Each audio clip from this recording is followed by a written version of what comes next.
நம்முடைய தவறான உணவு பழக்கங்கள் மூலம் நமக்கு இதய நோய்கள் அதிகரித்து கொண்டே வருகிறது. அந்த வகையில் நம் இதயத்தை எவ்வாறு பராமரிக்கலாம் என்பதை பற்றியும் இதய நோய்களில் இருந்து நாம் எவ்வாறு விடுபடலாம் என்பதை பற்றியும் நிகழ்ச்சியில் பார்க்கலாம். அன்பு நேயர்களே வணக்கம். சென்ற வாரம் இதயம் சர்க்குலேஷன் பற்றி, இதய அமைப்பை பற்றிலாம் கொஞ்சம் சொன்னேன். இந்த வாரம் ஒரு முக்கியமான கருத்தை சொல்ல போகிறேன். என்னென்னா, மாரடைப்புன்னா என்ன? நிறைய தடவை சொல்லியிருக்கேன். ஆனால் யாரும் மாரடைப்புன்னு சொன்னோம்னா உயிர்கொல்லி நோய் தான் மாரடைப்பு. பட் அதை பற்றி பயப்படவே வேண்டாம். இந்த உயிர்கொல்லியான மாரடைப்பு உலகத்தில் நம்பர் 1 மிக அதிக அளவில் இந்தியாவில் இருக்குதுன்னு முதலே சொல்லியிருக்கேன். ஆனால் நம் நேயர்கள் அனைவரும் மனம் வைத்தால் 100க்கு 100% இந்த கொடிய நோயிலிருந்து நம்மளை காப்பாற்றி கொள்ள முடியும். ஸோ தடுக்கணும்னு நினச்சா கட்டாயம் அது முடியும்ன்றது தான் நான் தொடர்ந்து சொல்லிகிட்ருக்கேன். சரி, மாரடைப்புனா என்ன? ஏன் தமிழில் மாரடைப்புன்னு பேர் வந்ததுன்னா, மார்பில் ஒன்று அடைப்பது போன்று இருப்பதால் தான் மாரடைப்பு. அந்த மாரடைப்புன்றது ஏன் அது உடனே உயிர்கொல்லி நோயாக வச்சுன்னா, அந்த இதய தசைகளுக்கு போகின்ற ரத்தம் குறைவாகும் பொழுது மாரடைப்பு இதயம் செயலற்று போயிடும் பொழுது இதயம் நின்றுடுது. இதயம் நின்று விட்டால் முதல்ல சொன்ன அந்த சர்க்குலேஷன், பல்மினரி சர்க்குலேஷன் இருக்காது, சிஸ்டமிக் சர்க்குலேஷன் இருக்காது. எல்லா சர்க்குலேஷன், செரிப்ரல் சர்க்குலேஷன், ஸ்போர்ட்டல் சர்க்குலேஷன், எந்தெந்த பாகத்துக்கு எல்லா சர்க்குலேஷனுக்கு மூல காரணம் இதயமான சக்தி வாய்ந்த அந்த மஸ்குலர் பம்ப், அந்த தசையான பம்பு தான் மிக முக்கியம். அதான் சென்டர், அது உயிருக்கு அதுதான் சென்டர், இதயம். சரி, அந்த இதயம் எதனால் மாரடைப்பு வச்சுருது? 100 வருடம் கடந்து இயங்குகின்ற சக்தி படைத்த இதயத்திற்கு, ஓய்வின்றி நமக்காக உழைக்கின்ற இதயத்திற்கு ஏன் மாரடைப்பு என்ற கொடிய நோய் வந்தது? அதெல்லாம் தடுக்க முடியுமா? கட்டாயம் தடுக்க முடியும், நான் சொன்ன மாதிரி. சரி, மாரடைப்புன்றதை புரிய வைக்க ஒரு சின்னதாக ஒன்று சொல்கிறேன்னே. இந்த ஸ்லைடை பாருங்கள். நான் முக்கியமானது, இதயத்திலேருந்து போகிற ரத்தம் எல்லா தசைகளுக்கும், லிவிங் செல்ஸுக்கும் ஆக்சிஜன் எடுத்துகிட்டு போகுது. ஸோ பிராண வாயு தான் மிக முக்கியமானது. பிராணம்ன்றது உயிரை காப்பாற்றுகின்ற வாயு தான் பிராணவாயு, அதான் ஆக்சிஜன். அது முக்கியமாக இதயத்துக்கும் கரெக்டாக எடுத்துகிட்டு போகணும். இதை பாருங்களேன், இந்த இதயத்திற்கு செலுத்தப்படுகின்ற ஆக்சிஜன் அளவு, இதயத்திற்கு தேவைப்படுகின்ற ஆக்சிஜன் அளவு. ஸோ தேவைப்படுகின்ற டிமாண்ட், செலுத்துகின்ற சப்ளை, ரெண்டும் இந்த பேலன்ஸ் மாதிரி கான்ஸ்டண்ட்டாக இருக்கணும். So oxygen demand, oxygen supply, இதயத்தின் பிராணவாயுவின் அளவும் செலுத்துகின்ற அளவும் தேவைப்படுகின்ற அளவும் செலுத்துகின்ற அளவும் சமமாக இருக்கணும். எந்த காரணத்துக்கும் 100 cc ஆக்சிஜன் கேட்டால் 100 cc ஆக்சிஜன் சேரணும். தூங்கும்பொழுது குறைவாக தேவைப்படும், வேலை செய்யும்பொழுது கடினமான உழைப்பு செய்யும்போது ஆக்சிஜன் அளவு இதயத்திற்கோ தசைகளுக்கோ தேவைப்படும் பொழுது அது அதிக அளவுக்கு அது பேலன்ஸ் பண்ணிக்கிட்டே இருக்கணும். எப்பொழுது இந்த பேலன்ஸ் இதிலே பாருங்கள், டில்ட்டாக பாருங்களேன், அதாவது தேவை அதிகமாக இருக்கின்றது, அதற்கேற்ற சப்ளை இல்லாவிட்டால் அதுதான் மாரடைப்பு. ஸோ மாரடைப்பை சுருக்கமாக சொல்ல வேண்டுமென்றால், இதயத்திற்கு தேவைப்படுகின்ற ஆக்சிஜன் அளவும் செலுத்துகின்ற அளவும் பேலன்ஸை இழக்கும் பொழுது தான் மாரடைப்பு. அதான் இந்த ஸ்லைடில் போட்டிருக்கேன். இது அடுத்த ஸ்லைடை பாருங்களேன், இதயம் போட்டிருக்கேன். இதயத்தில் ஒரு இரத்த குழாய் ஒன்று பாருங்கள், அந்த படத்துல மேலே ஒரு இரத்த குழாய் அடைப்படுது. இரத்த குழாய் அடைப்பட்டவுடன் என்ன போகுது? இதயத்திற்கு வேண்டுகின்ற அந்த பிராணவாயு, ஃபுட்டு எல்லாமே, குளுக்கோஸ், எல்லா நியூட்ரியன்ஸும் அது இதய தசைகளுக்கு தேவைப்படுகின்ற ஃபியூவல் என்ற முக்கியமாக ஆக்சிஜன், குளுக்கோஸ் எல்லாம் அது அடைப்படுவதால் அங்கே போகின்ற குறிப்பிட்ட பாகத்துக்கு ரத்தம் கம்மியாக போகும்பொழுது அந்த ரவுண்டு பண்ணி காட்டிருக்கேன் பாருங்களேன், ஏரோ போட்டு, அதுதான் கருப்பான இதய தசைகள். எப்பொழுதெல்லாம் இதய தசைகளுக்கு பிராணவாயு குறைகின்றதோ அந்த சகப்பாக இருக்க வேண்டிய இதய தசைகள் கருப்பாக மாறி செயலற்று போவது தான் மாரடைப்பு. சரி, மாரடைப்பு வந்தோடனே நீங்கள் பயந்துட வேண்டாம். நம்ம சொல்லுகின்ற கருத்தை தொடர்ந்து கவனித்தால் அனைத்து நோயாளியும் சொக்குலிங்க நண்பர்கள் முதலட்சணம் 100 வருடம். யாருக்காவது உங்கள் உறவினர்களுக்கோ நண்பர்களுக்கோ மாரடைப்பு வந்துவிட்டால் நீங்கள் தயவு செய்து அதை பதற்றம் அடையக்கூடாது, புரியாமல் தவிக்கக்கூடாது, பேனிக் ஆகக்கூடாது. ஃபஸ்ட்டு 1 ஹவர், அது பேர் தான் இந்த ஸ்டைலில் பாருங்கள் கோல்டன் ஹவர். நீங்கள் 1 ஹவருக்குள்ளே 108 ஆம்புலன்ஸை நீங்கள் ஃபோன் பண்ணி உடனே உங்கள் அருகாமையில் டாக்டர்கிட்ட போயிட்டீங்கன்னா உங்களை நாங்கள் கட்டாயம் காப்பாற்ற முடியும். அந்த கோல்டன் ஹவர் 1 ஹவர் இருப்பதை நாம் இப்போ 4 மணி நேரம் 6 மணி நேரத்துக்குள்ள டாக்டர்கிட்ட போனாலும் காப்பாற்றுகின்ற சக்தி உங்களுக்கு உண்டுன்னு தான் போகிறேன். அந்த ஸ்டைல்லே பாருங்கள், அந்த வலி வந்தோடனே அப்படியே அழுத்தி கஷ்டமாக படுறேன். உடனே நாங்கள் என்ன பண்ணோம், ஆஸ்பத்திரிக்கு எடுத்துகிட்டு போய் அவங்க இன்டென்சிவ் கேரில் நிறுத்தி அட்மிட் பண்ணி ஆக்சிஜன் இன்ஜெக்ஷன்ஸு, அந்த கிளாட்டை கரைகிறதுக்கு த்ராம்போலைட்டிக் எல்லாம் கொடுத்து காப்பாற்ற முடியும். நிறைய பேர் கேட்பாங்க, இந்த மாரடைப்பு வந்ததுன்னா டாக்டர் 308 வர்றதுக்குள்ளே முதலுதவியே எதாவது பண்ணமுன்னா நீங்கள் உடனே என்ன பண்ணுங்கள், எல்லார் வீட்டிலும் 350 மில்லிகிராம் ஆஸ்பிரின் ஒரு மாத்திரை வச்சிங்க.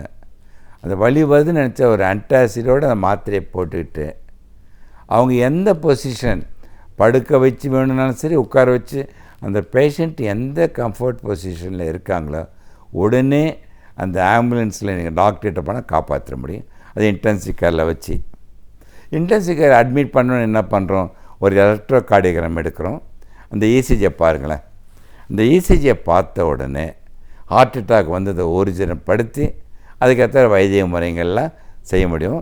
இதை மாறுபட்ட இசிஜியை காட்டுறோம். இதில் அடுத்தது என்ன முக்கியமான சொல்லணும்னு பார்க்குறேன்னா, உலக அளவில் கண்டுபிடிக்கப்பட்ட ஒரு உண்மை, மேக்சிமம் ஹார்ட் அட்டாக் காலை 5 மணிலேருந்து 8 மணி வரை, இரவு நிறைய சாப்பிட்றது, நல்லா தூங்குறது கிடையாது, காலையில் எழுந்திருக்கும்போது பதற்றமாக வேலைக்கு போகிறது, நிறைய பிரச்சனைகளை மனசில் வச்சுட்டு குழப்பத்தோடு போனால் ஆஃபீஸ் போகிறதுக்கு முந்தையே இறந்துடுறாங்க. அதுவும் முக்கியமாக திங்கட்கிழமை ரொம்ப அதிகமான மாரடைப்பு உலக அளவில். ஸோ காலை 5லேருந்து 8 வரை திங்கட்கிழமை, ஏன்னா சனி நல்லா ஓய்வு எடுத்துக்கிறான், திங்கட்கிழமை வேலையை பலுவாக படிப்பை பலுவாக ஏதோ நினச்சிட்டு போகும்போது ஹார்ட் அட்டாக் வருது. அனைத்தும் நீ சரிசம நிலையிலேருந்து வாழ்க்கை நடத்த வேண்டும். இப்போ தான் நான் பிரேசிலில் கூட ஒரு டாக் கொடுத்தேன். பெரிய மீட்டிங், அமெரிக்கன் எழுந்து இனிமேல் நான் 9 மணிக்கு எழுந்துக்கிறேன் சொக்கலிங்கன்றாரு. எழுந்திருக்கின்ற நேரம் முக்கியம் இல்லை, உங்கள் மனநிலை தான் முக்கியம். இதை பாருங்களேன், இந்த ஸ்டைலில் பார்த்து ஒரு நகைச்சுவைக்காக போடுறேன். சமீபத்தில் ஒரு ஏகாம்பரம் ஒரு பேஷண்ட் வந்தார். என்கிட்ட வந்து நான் ஈஸியை பார்த்தோன்னே, ஏன்பா இப்படி பதற்றமாக இருக்கிறேன், ஏன் இப்படி கவலைப்படுறேன், ஏன் ரத்த கொதிப்பு வருது, ஏன் இதயம் வந்து சீரட்டு துடிக்குது, ஹார்ட் அட்டாக் வந்துடுது, இந்த ஈசிஜி பார்த்தோன்னு எல்லாம் சொன்ன உடனே அந்த பேஷண்ட்டு அவங்க மனைவியும் பக்கத்தில் இருக்கவங்க, எப்படிங்க டாக்டர் சொக்கலிங்க எதுவுமே சொல்லலை, எல்லாம் நான் சொன்னேன், ஈசிஜியை பார்த்து உங்கள் ஜாதகத்தையே சொல்ல முடியும்னு எல்லாம் சொன்னேன். இன்னும் கூட இருக்க மனைவி கேட்குறாங்க, இன்னொன்று ஒரு ரிக்வஸ்ட் சொக்கலிங்க, இன்னொன்று சொல்ல முடியுமா, என்னம்மான்னு கேட்டேன். என் பொண்ணுக்கு எப்போ கல்யாணம் ஆகுன்னு சொல்லிட முடியுமான்னு கேட்டாங்க. இந்த கல்யாணம் எப்போ ஆகலை தள்ளி போடுதுன்றதுக்காக தான் இந்த அம்மாவுக்கு ப்ரெஷரு, இந்த ஏகாம்பரம் என்ற கணவனுக்கு ஹார்ட் அட்டாக். இது வந்ததுக்கு காரணம், குழந்தையுடைய பெண்ணுடைய திருமணத்தை பாரமாக சுமக்கக்கூடாது, நல்லா பார்த்து அருமையான கணவனை தேர்ந்தெடுத்து மாப்பிள்ளை தேர்ந்தெடுத்து திருமணம் பண்ணணும், தவிர அதை பாரமாக சுமையாகவோ தள்ளி போடுறது கூட நல்லதுன்னு நினச்சி தள்ளி போட்டு நம்ம கடமையை செய்ய வேண்டும். ஸோ அனைத்தையும் ஏற்றுக்கொண்டு வாழ்க்கை முறையை மாற்றி அமைத்தால் இந்த உயிர்கொல்லி நோயான மாரடைப்பை 100க்கு 100 தடுக்க முடியும். எழுத்தாளர் மனுஷபுத்திரன் அவர்கள் நாள்தோறும் பலவிதமான சமூக பிரச்சனைகளை பற்றியும் அதற்கான தீர்வுகளையும் நம் முன் எடுத்து வைக்கிறார். அந்த வகையில் இன்று என்ன சமூக பிரச்சனையை நம்மிடையே பேச வருகிறார் என்பதை பார்க்கலாம். நம் வீடியோலை நிகழ்ச்சியின் அடுத்த பகுதியாக வரவிருப்பது தேதும் நன்றும்.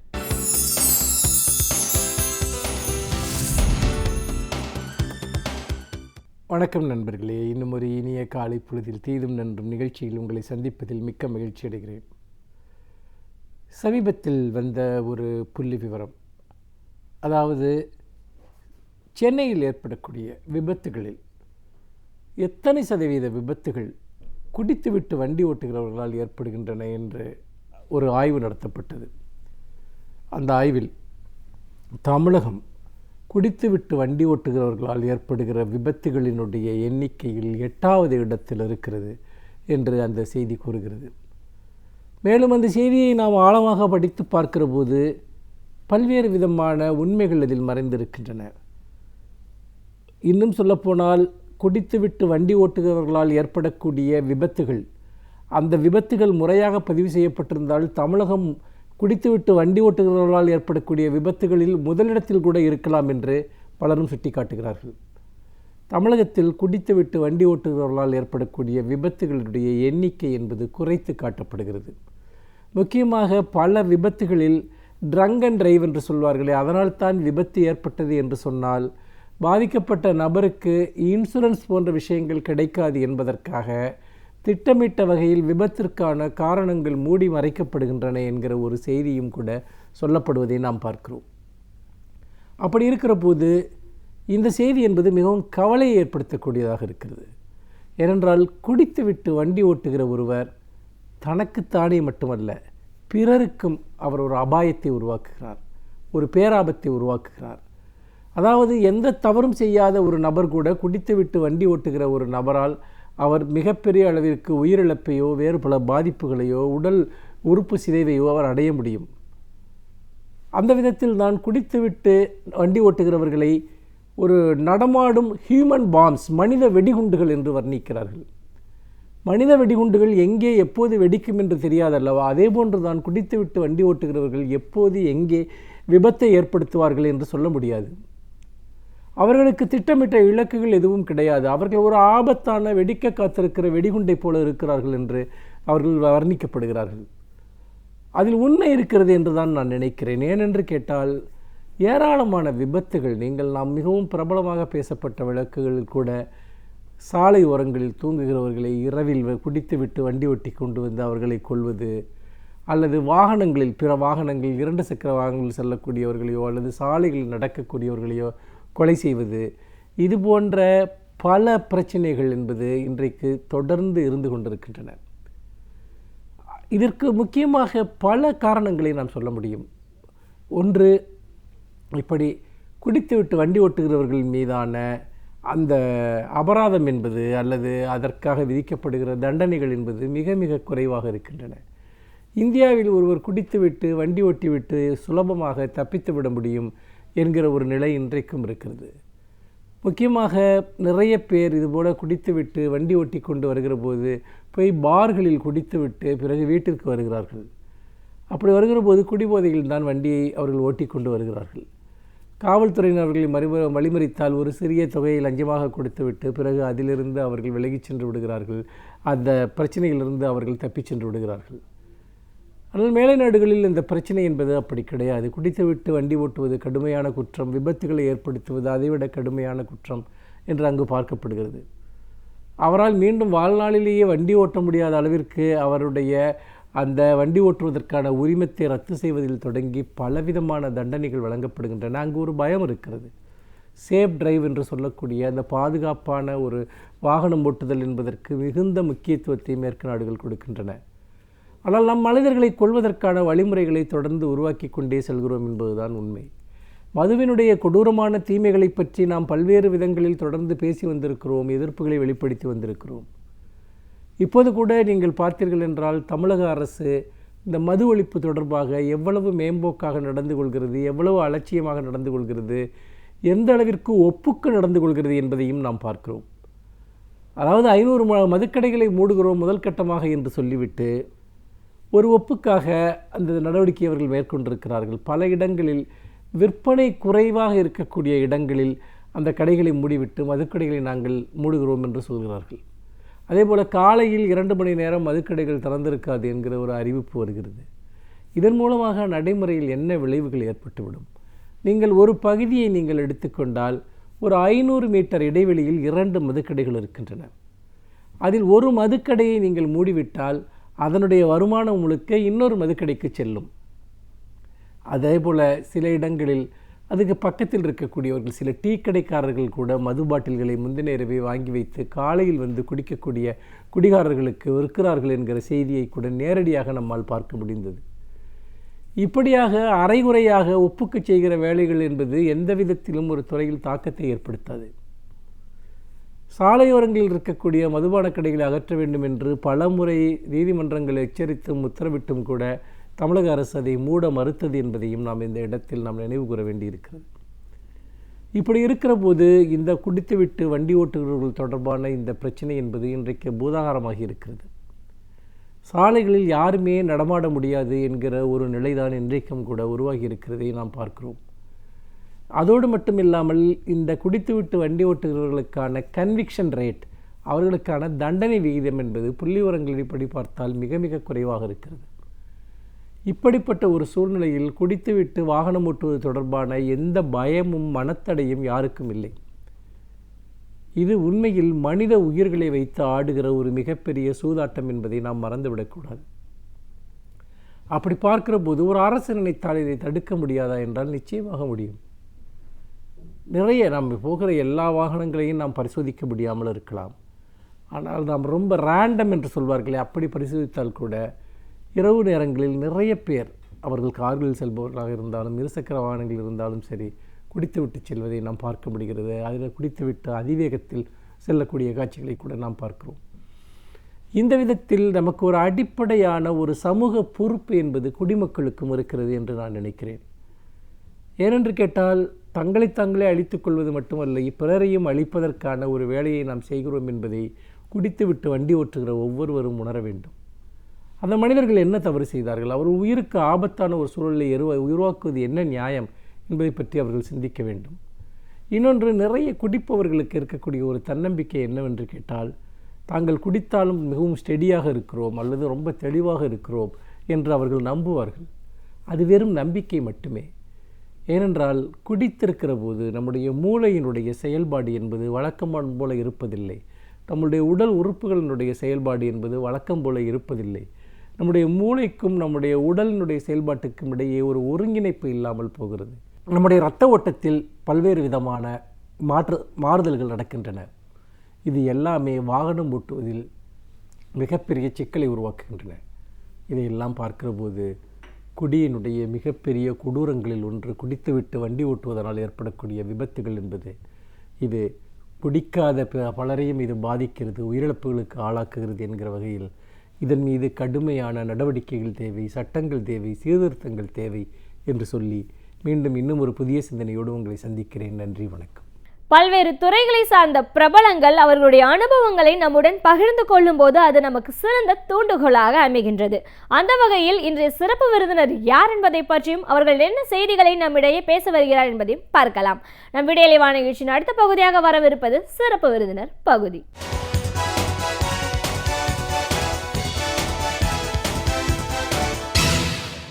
வணக்கம் நேயர்களே, விடியலைவா நிகழ்ச்சியின் சிறப்பு விருந்தினருக்கான நேரம் இது. இன்றைய சிறப்பு விருந்தினர் சிறுகதை எழுத்தாளர் திரு ஐஸ்வர்யன். ஒரு படைப்பாளியா சிறுகதை அப்படின்னும் போது என்ன மாதிரியான கருத்துக்களை விஷயங்கள் எல்லாம் கவனத்தில் கொள்ளணும், ஒரு சிறுகதையோட வடிவம் எப்படி இருக்கணும், இன்னைக்கு இருக்கிற போக்கு எப்படி இருக்கு, இப்படி பல விஷயங்களை கருத்துக்களை நம்ம அவர்கிட்ட கேட்டு தெரிஞ்சுக்கலாம். வணக்கம் சார். வணக்கம். ஒரு சிறுகதை எழுத்தாளராக எங்கள் நிகழ்ச்சிக்கு உங்களை நாங்கள் முதல்ல வரவேற்கிறோம் சார். ஒரு படைப்பாளி அப்படின்னு வரும்போது பல தளங்களில் படைப்புகள் வரதை பார்க்குறோம்.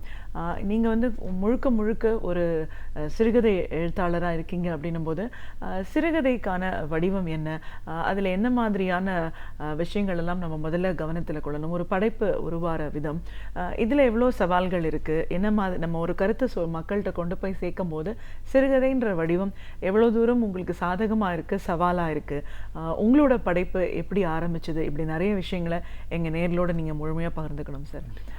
ஒரு சிறுகதை எழுத்தாளர் அப்படிங்கிற முறையில் இந்த ஒரு படைப்புலக பயணம் அப்படிங்கிறது உங்களுக்கு எப்படி ஆரம்பமானது, உங்களோட முதல் படைப்பு உருவான விதம் பற்றி சொல்லுங்கள். ஒரு சிறுகதை எழுத்தாளர் நான் வரணுங்க அந்த எண்ணத்தோடு நான் வரவே இல்லை. அதுதான் பெரிய விஷயம். நான் எல்லாரையும் போல ஒரு கல்லூரி படிக்கும்போது சினிமா துறையில் ஒரு ஆர்வமாக தான், அதுக்கு ஒரு விசிட்டிங் கார்டு மாதிரி தான் எழுத்த நினச்சிக்கிட்டு இருந்தேன். ஆக்சுவலாக ஒரு பாலச்சந்தருங்கிற ஒரு இயக்குனர் சிகரத்தை தேடி தான் வரணும்னு பயணம் தொடங்கினேன். ஆனால் இன்னொரு பாலசுப்ரமணியம் அவர்களால் ஒரு மடைமாற்றம் செய்யப்பட்டேன். ஆனந்தவிட ஆசிரியர் தான் என்னுடைய எழுத்து திறமையை கண்டுபிடிச்சி என்னுடைய புனைகதை ஆற்றலையும் அவர் புரிஞ்சுக்கிட்டு எனக்கு பெருசாக ஊக்குவிச்சார். அதன் பிறகு தான் நான் கம்ப்ளீட்டாக எனக்கு இது ஒரு சந்தோஷமாக இருக்குது, ஒரு ஆத்ம திருப்தி கிடைக்கும் போது எனக்கு அந்த படைப்பாற்றலை விட இந்த படைப்பாற்றல் எழுத்து படைப்பாற்றல் நல்லா இருக்குதுன்னு அதில் நான் இறங்கி விட்டேன். இப்போ நான் சிறுகதை அமைக்கும் போது முழுக்க முழுக்க அனுபவம் சார்ந்து தான் எழுதுகிறேன். ஆனால் அனுபவம் சார்ந்து எழுதினாலும் நமக்கு அதுக்கு ஒரு கட்டுப்பாடு இருக்குது, அல்லது ஒரு கட்டுக்கோப்பு அமைப்பு இருக்குதுல்ல. அதுக்கு நான் எடுத்துக்கிட்டது புதுமை பித்தனையும் ஓகென்றையும் தான். நீங்கள் காஞ்சனையை பார்த்தீங்கன்னா புதுமை பித்த முதல்ல தொடங்கியிருப்பார், அன்று முழுதும் எனக்கு தூக்கம் பிடிக்கவில்லைன்னு ஒரு சுவாரஸ்யம் அங்கே எட்டி பார்க்குது. அதை தான் நானும் ஆரம்பிச்சேன். என்னுடைய எல்லா கதைகளையுமே ஒரு சுவாரஸ்யத்தோடு தொடங்குறேன். முடிக்கும்போது ஓஹென்றி மாதிரி ஒரு திருப்பத்தோடையும் ஒரு அதிர்ச்சியோடையும் அந்த மாதிரி தான் முடிக்கிறேன். என்னை பொறுத்தவரை சிறுகதைங்கிறது மற்ற எல்லா ஒரு எழுத்து வடிவங்களை விடையும் ஒரு தாக்கத்தை ஏற்படுத்துது நம்புகிறேன். அதனால தான் இன்றைக்கும் நம்ம எவ்வளோ விஷயங்களை ஒரு விழிப்புணர்ச்சி உண்டு பண்ணணும்னா முதல்ல சிறுகதை போட்டி அமைக்கிறாங்க. எனக்கு அதுதான் ஒரு பாலமாக அமைஞ்சது. அதனால் எனக்கு ஒரு உந்துதல் காரணமாக போட்டிகளாக கலந்துக்கிட்ட ஆரம்பிச்சிட்டேன். அந்த போட்டிகளை கலந்துக்கிட்டு அதில் தான் நிறைய பரிசுகள் வாங்கி கடைசியில் பரிசு கதை எழுத்தாளர் மாதிரி அந்த நிலைமை வந்துட்டுது. அப்படி வரும்போது என்னுடைய பொறுப்பு அதிகமாகச்சுது.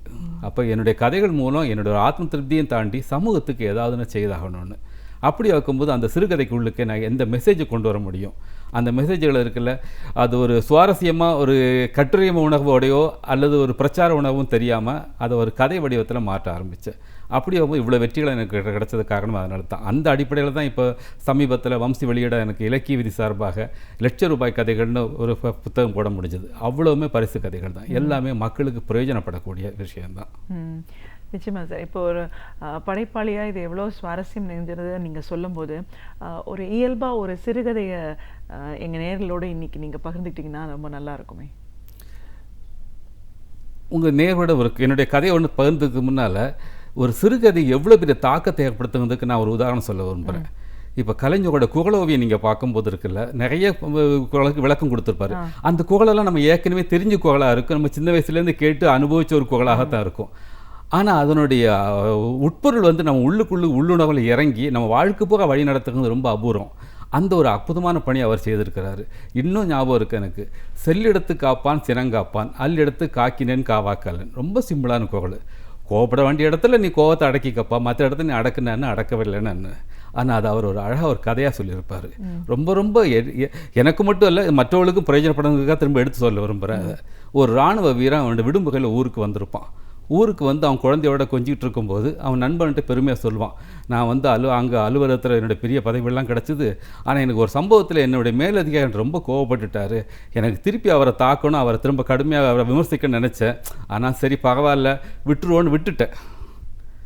அந்த அளவுக்கு எனக்கு கோவத்தை கட்டுப்படுத்த எனக்கு வள்ளுவர் கற்றுக் கொடுத்துருக்காருப்பான்னு சொல்லிகிட்டு இருக்கும்போது அந்த குழந்தை ஏதோ ஒரு தின்பண்டத்தை கொண்டு கீழே போட்டுரும். உடனே கோவத்தில் டப்புன்னு அரைஞ்சிருவார். அந்த குழந்தை அழுதுகிட்டே போகும். அந்த சூழ்நிலையே மாறி போச்சு. எல்லார் முகத்துலேயும் ஒரு வருத்தம், ஒரு அந்த இனிமையான ஒரு நிலைமை மாறி போனதுனால அப்போ அந்த நண்பன் சொல்லுவான், நீ கோவத்தை அங்கே அடக்கணுன்னு சொன்னியே, அங்கே அடக்கணும் உன்னுடைய சுயநலம்.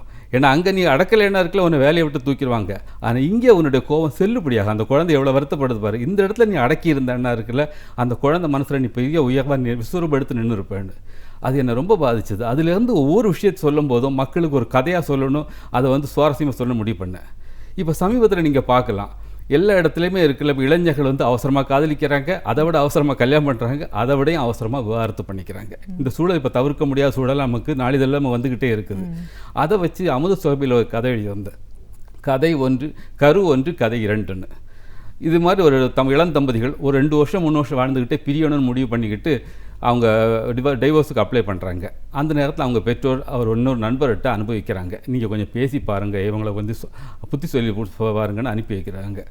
இப்போ அவர் விஷயத்தான் கேட்குறாரு, என்ன பிரச்சனைன்னு கேட்டால், சொல்கிற கதைகள்லாம் வழக்கமாக சாதாரண பிரச்சனைகள், எல்லாமே ஒரு ஈகோ பிரச்சனை. நீ பெருசா நான் பெருசா, நான் ஆண் இப்படி தான் இருப்பேன், பெண் நீ இப்படி தான் இருக்கணும், இந்த மாதிரி ஒரு ஈகோ பிரச்சனை தான் இருந்திருக்குது. அவர் அவங்க விஷயத்தெல்லாம் உள்வாங்குறாரு. ஒரு பர்த்டேயில் ஒரு பிரச்சனை ஆரம்பிச்சிருக்குது, அந்த விஷயம் தான் அவ்வளோ பெருசாக இப்போ முடிஞ்சிருக்குதுன்னு. அவர் இருக்கார்ல, சரி நான் ஒரு கதை எழுதி தரேன், அதை படிங்கன்னு சொல்லிட்டு ஒரு கதை எழுதுறாரு. எழுதி கொடுத்த உடனே 2 பேரும் சந்தோஷப்படுறாங்க. கரெக்டாக எழுதியிருக்கீங்க சார், இந்த மாதிரி தான் அவன் அசிங்கமாக கோவப்பட்ட ரொம்ப திட்டினான்னு. ஒய்ஃபு இதே மாதிரி தான் சார் அவர் என்னட்டு ரொம்ப வன்முறை நடந்துக்கிட்டாரு, இப்போ சொல்லுங்கள் சார் நான் அவரை பிரிகிறது என்ன தப்புன்னு. சரி பிரிஞ்சு என்ன பண்ண போகிறீங்க? பிரிஞ்சு நாங்கள் எங்களுடைய படிப்பை வச்சு மேலே விழுந்து போவோம், அவங்கவுங்க வாழ்க்கை பின்னால் தேடிக்குவோம், இன்னொரு வாழ்க்கை நாங்கள் தேடிக்குவோன்னு. சரி அப்போ இன்னொரு கதையை கொடுப்பாரு, இந்த கதையை படித்து பாருங்கன்னு. அதே பர்த்டே நிகழ்ச்சி தான், அதே பிரச்சனை தான், ஆனால் அணுகுமுறை வேறு இருக்குது. இவன் என்னுடைய கணவன், இவன் கோவப்பட்டு அவனு பச்சு கெட்டு போகாது, அவன் எனக்காக தான் செய்கிறான், நான் மனைவி உணர்கிறா, இவன் என்னுடைய மனைவி, இவளை கடைசியாக பாதுகாக்கிறது நான் என்னுடைய பொறுப்புன்னு அவன் அன்பாக பேசியிருக்கான். உடனே அவங்க ஆச்சரியப்படுறாங்க, இந்த மாதிரி தான் ஒரு வாழ்க்கை எது பார்த்தா எங்களுக்கு கிடைக்கலையேன்னு. இப்போவும் கிடைக்கும். நீங்கள் 2வது கல்யாணம் பண்ண போகிறீங்கல்ல, அப்போ இப்படி தான் நடந்துக்குவீங்க. ஏன்னா உங்களுக்கு ஏற்கனவே அடிப்பட்ட வலி இருக்கும், அதனால் நீங்கள் கொஞ்சம் பதமாக இருக்குல்ல, உங்களுடைய உண்மையான ஈகோலாம் அடக்கி வச்சுக்கிட்டு நீங்கள் கொஞ்சம் காம்ப்ரமைஸ் பண்ணி வாழ்வீங்க. அந்த காம்ப்ரமைஸ் பண்ணது ஏன் இப்போ பண்ணக்கூடாது? எங்கேயோ வேற இந்த 3ஆம் மனுஷருக்காக நீங்கள் காம்ப்ரமைஸ் பண்ண போகிறதா? இப்போ நீங்கள் இவ்வளோ நாளும் காதலிச்சு கல்யாணம் பண்ண கணவனுக்காகவோ ஒரு மனைவிக்காகவோ நீங்கள் அந்த காம்ப்ரமைஸ் பண்ணிக்கிட்டிங்கன்னா காலம்போகா நிம்மதியாக இருக்கலாமேன்னு அவங்க புரிஞ்சுக்குவாங்க, சந்தோஷமாக ஒன்று சேர்ந்து போவாங்க. எனக்கு இது உடனே திருப்பூர் கிருஷ்ணன் அவங்க ஆசிரியர் எனக்கு ஃபோன் பண்ணி வாழ்த்து சொன்னது மட்டும் இல்லாமல் ஓவியரும் அந்த கதையை படித்து நிகழ்ச்சியாக ஓவியம் போடுறது கொஞ்சம் தடுமாறினேன்னு சொன்னது மணியன் செல்வன் அவங்க சொன்னாங்க. அப்போ தான் புரிஞ்சுது ஒரு நல்ல விஷயத்தை நம்ம எடுத்து சொல்லும்போது சிறுகதைக்கு பெரிய வழிகாட்டியாக இருக்குதுன்னு. கண்டிப்பாக சார். இப்போது ஒரு நாவல், ஒரு தொடர்கதை அப்படின்னு எழுதும்போது நம்மளுக்கு ஒரு பெரிய இடைவெளி இருக்குது, நிறைய இடம் இருக்குது, பெருசாக நம்ம சொல்லிட்டு போகிறோம். ஆனால் சிறுகதை அப்படி இல்லை. இவ்வளோ வடிவம், இந்த வடிவத்துக்குள்ளோர ஒரு கருத்தை சொல்லணும், அதில் சுவாரஸ்யம் சேர்ந்து இருக்கணும், மற்றவங்களுக்கு பிடிக்கிற மாதிரி இருக்கணும், இப்படி நிறைய விஷயங்களை ஒன்றா சேர்த்து ஒரு கதை உருவாகணும்ல. இது எவ்வளோ தூரம் உங்களுக்கு சௌகரியமாக இருக்குன்னு சொல்லுவீங்க சார்? ஒவ்வொருத்தருக்கும் ஒவ்வொரு விதமாக இருக்குது அவங்களுடைய வெளிப்பாடு கொண்டு வரதுக்கு. என்னை பொறுத்தவரை நான் தட்டச்சு முன்னால் உட்கார்ந்தேன்னா என்னுடைய அனுபவங்களை வச்சு தானாக இயல்பாக வருதுன்னு. ஆனால் அதில் என்னகிட்டையும் ஒரு பலகீனம் நான் பார்த்துருக்கேன். இது மனித உணவுகளை, அவங்க உணர்ச்சி மோதல்களை என்னால் சுவாரஸ்யமாக எழுத முடிஞ்ச அளவுக்கு எனக்கு அந்த சுற்றுப்புற சூழலை விவரிக்க தெரியல. எனக்கு பல பக்கம் நான் கவனிச்சிருக்கேன் அதை. அப்போ தான் எனக்கு சுஜாதாவுடைய ஒரு வார்த்தை வரும். சுஜாதா எப்போவும் சொல்ல, ஒரு எழுத்தாளனுக்கு முதல்ல பார்வை முக்கியம். தன்னை சுற்றி என்ன நடக்குது, ஒரு நடந்து போகும்போது கூட தன்னை சுற்றி என்னென்ன விஷயங்கள் இருக்குது, மனிதர்கள் எப்படி இருக்காங்க, பொருட்கள் இருக்குது, அந்த பார்வை ரொம்ப முக்கியம்னு. அந்த வாசிப்புங்க அவசரத்தில் இருந்தது என்ன சுற்றி உலகத்தை பார்க்க தவறிட்டோம்னு பலமுறை நினைக்கிறேன். அதனால் இன்றைக்கி நான் சொல்ல விரும்புகிறேன்னா, எழுத்தாளனுக்கு அவனுடைய சூழல் மட்டும் இல்லை, அவனுடைய மனிதர்களுடைய வெவ்வேறு உடை தோரணம் எல்லாத்தையும் விவரிக்கும் போது அந்த சிறுகதை முழுமையாக அமையுது. நீங்கள் சிறுகதைக்கு ஆனால் ஒரு சிறுகதை மிஞ்சி போனால் 4-5 பக்கத்துக்கு மேலே போனால் தாங்க முடியாது வாசிப்பு. அது இன்றைக்கி அவசரகதி உலகம் ஆகிடுது, எல்லாமே விஷுவலாகவே அவங்களுக்கு கிடச்சி போகுது. அப்போ வாசிப்புங்கிறது கொஞ்சம் பேர் தான் வரக்கூடிய நிலைமை இருக்குது. அப்போ அவங்களையும் நம்ம உள்ளுக்கு இதை கொண்டு கட்டுப்படுத்தி வைக்கணும்னா இருக்குல்ல, ஒரு 4 பக்கம் 5 பக்கம் கணக்கு வச்சுக்கலாம் நீங்கள். அப்புறம் தொடக்கம் இருக்குல்ல, நீங்கள் ஒரு சுவாரஸ்யத்தோடு தொடங்கும் போது அவன் உள்ளே வர முடியும். உள்ளே வந்தப்போ ஒரு பிரச்சனையை சொல்லுங்கள், பிரச்சனையை சுற்றி வளைக்காமல் நேரடியாக விஷயத்துக்கு கொண்டாங்க. அதுக்கு எப்போவுமே ஒரு எழுத்தாளங்கும் போது நிச்சயமாக நமக்கு ஒரு பொறுப்பு வருது. ஒரு ஆசிரியர் மாதிரி தான் நம்மளே இது எதை அனுபவத்தை மட்டும் சொன்னேன், நீங்கள் சுவாரஸ்யத்துக்கு எழுதுனா இல்லை காசுக்காக எழுதுனா அந்த உணர்வு இல்லாமல் இருக்குது. எனக்கு ஒரு பொறுப்பு நடக்கும்போது அந்த பிரச்சனைக்கு என்ன முடிவு இருக்கும், அது கொஞ்சம் மிகையாக இருக்கலாம் அல்லது அதீத கற்பனையாக இருக்கலாம், அதை பற்றி கவலை இல்லை. உங்களுடைய லெவலுக்கு நீங்கள் ஒரு சொல்யூஷன் கொடுக்கும்போது தான் அந்த வாசகனுக்கு இருக்குல்ல, அவன் தன்னுடைய கணிப்பீடுகள் அதில் நுழைச்சிக்குவான் அங்கதில். அதனால் சிறுகதை இருக்குல்ல, உங்களுக்கு ஒரு தொடக்கம் முடிவு இது ரெண்டுக்கும் இடையில் ஒரு பிரச்சனையை சொல்லி அந்த பிரச்சனைக்கு விவரமாக அதனுடைய உச்சகட்டத்தையும் கொண்டு பின் அதுக்கு தீர்வும் நீங்கள் சொல்லி ஆகணும். இப்போ நீங்கள் ஒரு படைப்பாளியாக இல்லாமல் ஒரு வாசகராக பார்க்கும்போது நீங்கள் வியந்து பார்த்த படைப்பாளி, உங்களோட ஆதர்ச எழுத்தாளர்கள் அப்படின்னா யாருன்னு சொல்வீங்க? அவங்களோட படைப்போட சிறப்புகள்னு நீங்கள் பார்த்தது? இப்போ என்னுடைய ஆதர்ச எழுத்தாளர்கள்னு சொல்லும்போது நான் இளமை காலத்துலேருந்தே தொடங்க வேண்டியது தான். அப்படி தொடங்கும்போது இருக்குல்ல, ஒரு சித்திரக்கதைகள் எல்லாரும் படிக்கிற மாதிரி காமிக்ஸு, மாயாவி மனிதன் இந்த மாதிரிலாம் படிச்சுக்கிட்டு இருந்தேன். என்ன ஒரு தமிழ், அது அழகான தமிழுக்கு கொண்டு வந்தது தமிழான எனக்கு ரொம்ப ரொம்ப ஒரு முக்கியமான ஒரு மனிதர் அவர்.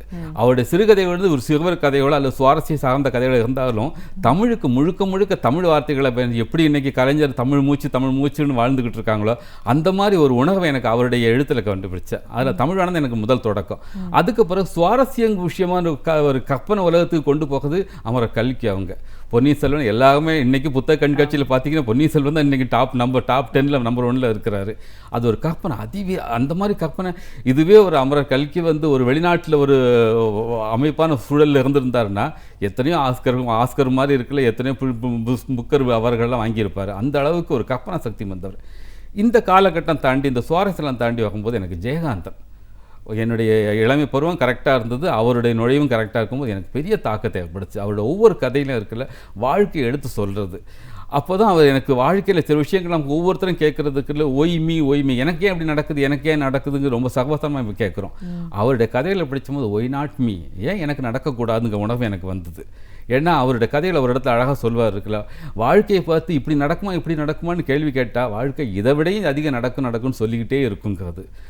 அக்னி பிரவேசம்லாம் அவங்களுக்கு எவ்வளோ பெரிய புரட்சி பண்ணுதுன்னு நமக்கு எல்லாருக்குமே தெரியும். அந்த மாதிரி முழுக்க அவருடைய கதைகளில் எனக்கு அது நாவல்கள் போகும்போது இருக்குல்ல, அவர் இன்னும் ஒரு படி மேலே போய் சில நேரங்கள் சில மனிதர்கள் கங்கை எங்கே போகும்போது இருக்குல்ல, ஒரு உத்வேகத்தை பெண்களுக்கும் இருக்குல்ல, பழைய இதெல்லாம் உடச்சி போட்டு நீங்கள் முன்னுவாங்க. ஒரு பாரதி கண்ட அந்த புதுமை பெண்ணை வந்து அவர் அற்புதமாக கற்பனை பண்ணி கொண்டு வந்தார். அந்த வகையில் எனக்கு அவர் ரொம்ப பெரிய உத்வேகமாக இருந்தார். இப்போ ஒரு காலகட்டத்தில் உங்களுக்கு இருக்குல்ல, இப்போ எழுத்து வாசிப்பு இந்த ஊடக காட்சி அமைப்பில் வந்தது பிறகு கொஞ்சம் குறைஞ்ச பிறகு பின்னவீனத்துவம் ஆக்கிரமிச்சது. அதுவும் எனக்கு ரொம்ப பிடிச்சிருக்கு பின்னவீனத்துவம். நான் அந்த மாதிரி எழுதலை, அது ஒரு போதை மாதிரி தான், எழுத சுவாரஸ்யமாக அழகாக போயிட்டுருக்கோம். ஆனால் நான் ஏற்கனவே சொன்னது மாதிரி ஏதாவது ஒரு செய்தி சொல்ல விரும்புகிறேன், பிரச்சாரம் தெரியாமல் ஆனால் ஒரு பிரச்சாரம் பண்ண விரும்புகிறேன். அப்படி பண்ணும்போது எனக்கு பின்னவீனத்துவம் எனக்கு அது கை கொடுக்காது. பின்னவீனத்துவம் முழுக்க அனுபவம் சார்ந்தும் நிறைய அடர்த்தியான ஒரு மொழியில் ஒரு வாசகனை ஒரு கட்டி போடுற மயக்கிற ஒரு மொழியில் இருக்குது. எஸ் ராமகிருஷ்ணன் பண்ணுறாங்க, பவா செல்லத்துறை பண்ணுறாங்க. இந்த மாதிரிலாம் பண்ணும்போது அது ரொம்ப அழகான இருக்குது. எனக்கு என்னுடைய தனிப்பட்ட முறையில் ரொம்ப ரசித்து படிக்கிற புத்தகங்களாக இருக்கிறது எனக்கு அவங்களுடைய எழுத்தெல்லாம். மற்றபடி நான் விரும்புகிறது சிறுகதை மூலம் சமூகத்துக்கு நல்லது சொல்லுங்கள், உங்கள் அனுபவத்தோடு உங்களுக்கு ஒரு தேனோடு சேர்ந்து கொஞ்சம் மருந்து கொடுங்க தான் என்னுடைய கணிப்பு. அதில் நான் பயணிச்சுக்கிட்டு இருக்கேன். படைப்பாளிக்கு வந்து கற்பனை வளம் எவ்வளோ தூரம் முக்கியத்துவம் வாய்ந்ததாக இருக்குது, அது அவங்களோட படைப்புகளுக்கு எவ்வளோ உறுதுணையாக இருக்குது? கற்பனை வளம் இல்லாமல் ஒன்றும் எழுதவே முடியாது. இங்கே முழுக்க உங்கள் அனுபவங்களை வச்சு எழுதிட்டு பாருங்கள், நீங்கள் அது ஒரு கட்டுரையாக தான் இருக்கும். உங்களுக்கே சலிப்பு தட்டி திரும்ப படிக்கும்போது இது ஏற்கனவே அனுபவிச்சாச்சு, எனக்கு ஒரு பரிமாணம் தான் கிடச்சிது. ஆனால் கற்பனை நீங்கள் உள்ள நுழைக்கும் போது தான் அதனுடைய முப்பரிமாணமும் உங்களுக்கு வெளிப்படும். உங்களுக்கு அதுக்கு நீங்கள் நிறைய வாழ்க்கையை சந்திக்க மனிதர்களை நேசிக்கணும். மனிதர்களை நேசிச்சுட்டா உங்களுக்கு கற்பனை வளத்துக்கு பஞ்சமே இருக்காது. ஒரு கவிதை எழுதுறவங்களுக்கு வேணா இருக்குல்ல, ஒரு காட்டிலேயே ஒரு மலைய முகத்தை பார்த்துட்டு ஒரு பேனா பேப்பை வச்சுட்டு இயற்கையை ரசித்து எழுதிட்டு முடியும். ஆனால் சிறுகதை எழுத்தாளர்களுக்கு மனிதர்களை சந்திக்கணும், மனிதோட அழகியல்களை ரசிக்கணும். ஒவ்வொரு மனிதர்கிட்ட ஒவ்வொரு கதை இருக்குது. அந்த அனுபவங்களை நீங்கள் நிறைய பகிர்ந்துக்கிட்டீங்கன்னா, ஒரு ரயிலில் போக சந்திக்கும் போது ஒரு முக்கியமாக இதை இப்போ சொல்ல வேண்டிய நேரம் வந்திருக்கு. ஏன்னா இன்றைக்கி இருக்கல, பக்கத்தில் நண்பர் இருந்தாலும் பக்கத்தில் தோழி இருந்தாலும் அவங்கள கூட பொருட்படுத்தாமல் இன்றைக்கி ஒரு ஸ்மார்ட் ஃபோன்லேயே நம்ம மூழ்கி கிடக்கிற இளைஞர்கள் மூழ்கி கிடக்கிற காலமாக இருக்குது. எனக்கு ரொம்ப வருத்தமான விஷயம். இவருடைய கற்பனை வளம் ரொம்ப சுருங்கிட்டு போகுது. ஏன்னா உரையாடாமல் அவங்களோட அனுபவங்களை தெரியாமல் உங்களுக்கு எப்படி உங்களோட கற்பனை வளத்தை நீங்கள் வளர்த்துக்க முடியும்? நீங்கள் இயற்கையை வெறும் முழுமையாக ஒரு நம்ம கடவுள் மட்டும் தான் இருக்குல்ல, ஒரு சூனியத்தில் எதையாவது படைக்க முடியும். மனிதர்கள் நம்ம வந்து இன்னொரு விஷயத்துலேருந்து தான் ஒரு விஷயத்தை படைக்க முடியும். அப்படி இருக்கும்போது உங்களுக்கு அளவலாவுதலும் உங்களுக்கு மனிதர்களை நேசிப்பது ரொம்ப முக்கியம். கற்பனை வளத்துக்கு இதுதான் முதலான அடிப்படையான விஷயம். எனவே இதுக்கு பிறகாவது இருக்குல்ல, கொஞ்சம் இந்த ஃபோனில் யாருக்கு முகந்தறியாத யாருக்கோ உரையாடுறத விட்டுக்கிட்டு பக்கத்தில் இருக்க நண்பர்களுடையும் இடையில கூட கவிதை கூட படித்தேன். இப்போல்லாம் யாருமே இருக்குல்ல, பஸ்ஸில் வந்து ஜன்னல் சீட்டுக்கு ஆசைப்பட்டது கிடையாது. ஒரு காலத்தில் அதுக்கு பெரிய அடிதடி நடக்கும். காட்சிகளை பார்க்கலாம், மனிதர்களை பார்க்கலாம். இப்போ தேவை எல்லாமே கையடக்க உலகத்தில் மாறிடுச்சு. அந்த நேரம் மாறிவிடுங்க. அதனால் உங்களுடைய கற்பனை வளம் வாழ்க்கைக்கு ரொம்ப உதவும்.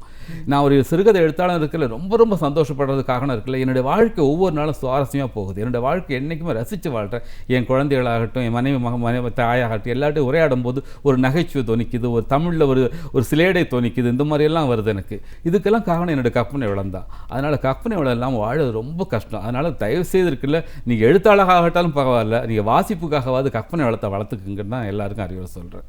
கண்டிப்பாக சார். அதுதான் இப்போ நான் கேட்கணும்னு நினச்சேன். இப்போ நம்ம எல்லாமே வந்து விஷுவல் வேர்ல்டுக்கு போயிட்டோம். எல்லாமே நம்ம பார்க்குற விஷயங்களாக போயிருக்கு, படிக்கிறதை தாண்டி.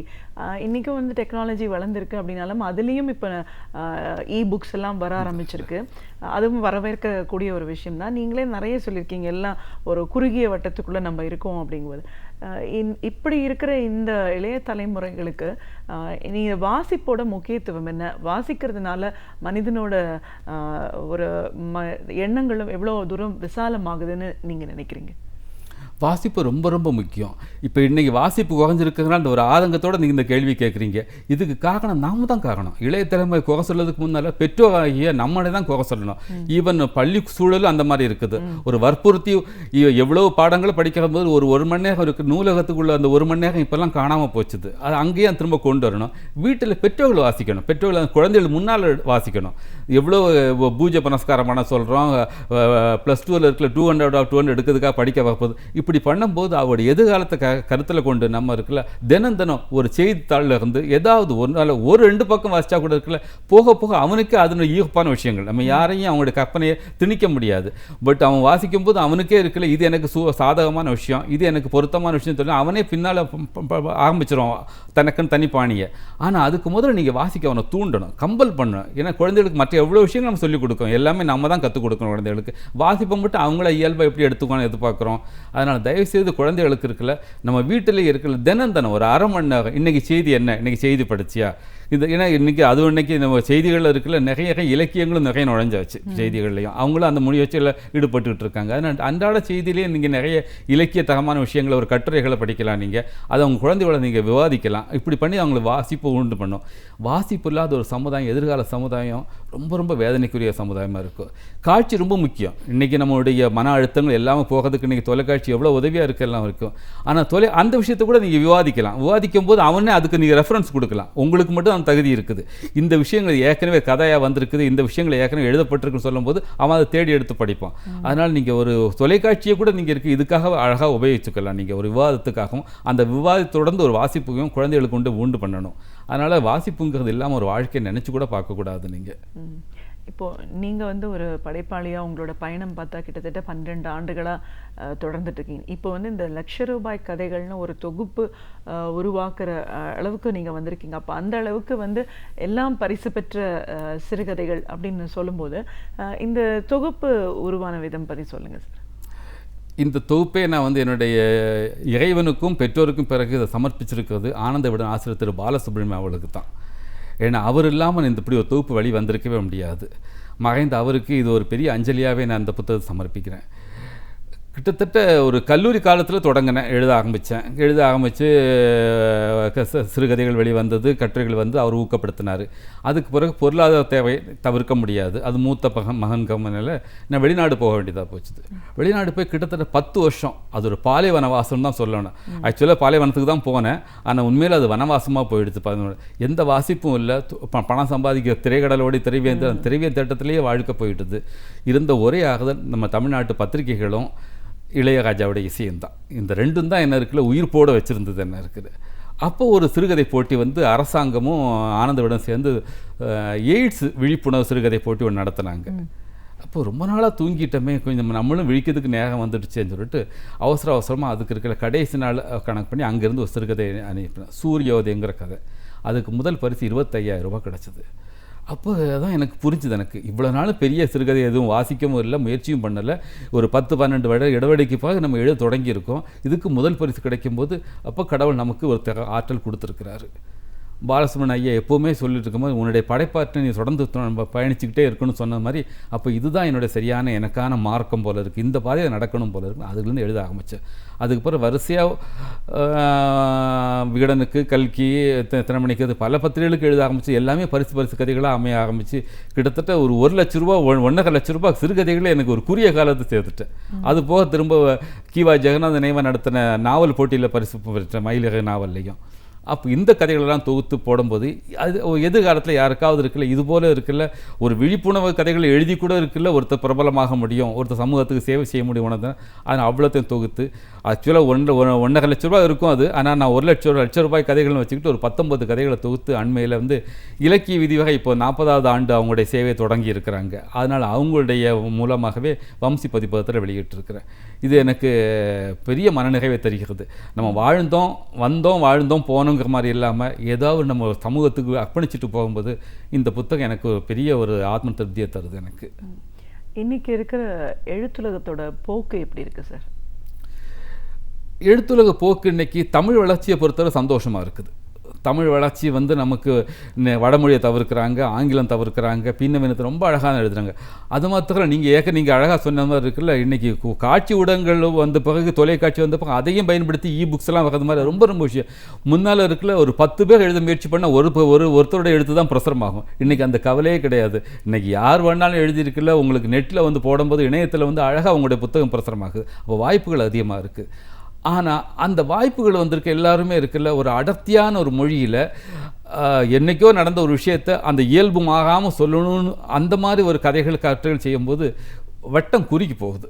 வாசகர் வட்டம் பெருகிட்டு வரணும். இந்த ஒரு குறுகிய மனப்பான்மையில் இந்த பின்னபின்ன எழுத்தாளர்களோட இன்னொரு பிரச்சனை என்னன்னா, ஒரு குழு மனப்பான்மை சேர்ந்துக்கிறாங்க. ஒரு குழுவாக சேர்ந்து மற்ற ஒருத்தவங்களை விமர்சிக்கிறது, அடுத்தவங்க எழுத்து சரியில்லைங்கிற அந்த போக்கு வருது. மற்றபடி இந்த அவங்களோட எழுத்து ரொம்ப அழகாக இருக்குது, இந்த பின்னபின் நல்லா இருக்குது. ஆனால் இதை வந்து சமூகத்துக்கு பயன்படக்கூடிய மாதிரி கொஞ்சம் பிரச்சார துணி தெரிஞ்சால் கூட பரவாயில்ல. ஏன்னா இன்னைக்கு கதை படிக்கிறவங்க இருக்கல, எனக்கு இதில் என்ன கிடைக்கும், வெறும் சுவாரஸ்யத்துக்காக படிக்கிறேன். சுவாரஸ்யத்தை படிக்கும்போது வேற எவ்வளோ விஷயங்கள் இருக்குது, இது எனக்கு என்ன தகவல், என்ன புது தகவல் சொல்லுதுன்னு. அப்படி பார்க்கும்போது இன்றைக்கி எழுத்த நிறைய சமீபத்தில் இந்த இருளக உலகம்லாம் எனக்கு தெரியாத உலகமாக இருந்தது. பவாசலத்துறை அவங்க இதை படிக்கும்போது இருளக உலகத்தில் அந்த விஷயங்கள்லாம் தெரியும். ஜெயமோகனோட அறம் ரொம்ப ரொம்ப அற்புதமான மனிதாபிமானத்தினாலே உயர்ந்த மனிதர்களை பற்றி பேசும்போது நமக்கு ஒரு பெரிய ஆதர்சமாக இருக்குது. அவங்களோட முகங்கள் நமக்கு தெரியாது, அவருக்கு மட்டும் தெரிஞ்ச முகம். ஆனால் அந்த ஒவ்வொரு கதாபாத்திரங்களும் நம்ம இது போல் நம்ம வாழணும், அந்த விழிமியத்தை வந்து சொல்லிக்கிட்டே இருக்குது. ஆனால் பின்னபின்னத்துவம் இப்போ ரொம்ப நல்லா இருக்குது. ஆனால் அவங்களுடைய அந்த குறுகிய மனப்பான்மையை களைஞ்சிக்கிட்டு கொஞ்சம் விசாலமாக இன்னும் கொஞ்சம் எளிமைப்படுத்தி அவங்க எல்லா மக்களையும் போய் சேர்ந்து ரீச் ஆகணும். இல்லை எனக்கு நானே ராஜா, எனக்கு சின்ன ஒரு வட்டம் இருந்தால் போதுங்கிற அந்த எண்ணெய் பிடிவாதத்தை கொஞ்சம் தளர்த்தி அவங்க எல்லா சமூகத்தையும் போய் சேகணுங்க எண்ணம் வந்துட்டதுன்னா ரொம்ப ரொம்ப நல்லா இருக்குது, நம்பிக்கையாகவும் இருக்குது. ஒரு சிறுகதை எழுத்தாளராக அவங்களுடைய படைப்புலக பயணம் எப்படி ஆரம்பமானது, இந்த 12 ஆண்டு கால பயணம் எவ்வளோ தூரம் சுவாரஸ்யமாக இருந்துச்சு, இன்றைக்கி ₹1,00,000 கதைகள்ன்ற ஒரு தொகுப்புன்னு வரும்போது கிட்டத்தட்ட உங்களோட எழுதின எல்லா படைப்புகளுமே ஒரு பரிசுக்குரிய நாவலாக உருவான விதம், அதற்கு நீங்கள் கையாண்ட விதம், அதை அணுகின முறைகள் எப்படி இருக்குது, இன்றைக்கி எழுத்துலகத்தோட போக்கு எப்படி இருக்குது, ஒரு சிறுகதை அப்படின்ற படைப்பு எப்படி இருக்கணும், இப்படி நிறைய விஷயங்களை எங்கள் நேயர்களோட நீங்கள் முழுமையாக பகிர்ந்ததுக்கு நன்றி. எனக்கும் மிக திருப்தியாக இருக்குது. ஏன்னா தமிழுக்காகவே இயங்கக்கூடிய ஒரு தொலைக்காட்சியில் வந்து அது ரொம்ப இயல்பாக ரொம்ப ஒரு இறுக்கம் இல்லாமல் எனக்கு பேச முடிந்ததில் எனக்கு ரொம்ப ரொம்ப சந்தோஷம். கலைஞர் தொலைக்காட்சி வாசகர் அனைவருக்குமே மிக மிக என்னோட நன்றி. உங்களுக்கு வணக்கம். பலவிதமான வரலாற்று சான்றுகளையும் புத்தகங்களில் நாம் அறிந்தும் அறிந்திராத பல அரிய தகவல்களையும் நம்மிடையே பகிர்ந்து கொள்ள வருகிறார் பேராசிரியர் சுபவீர பாண்டியன் அவர்கள். நம் விடையிலேவா நிகழ்ச்சியின் அடுத்த பகுதியாக வரவிருப்பது ஒன்றே சொல் நன்றே சொல்.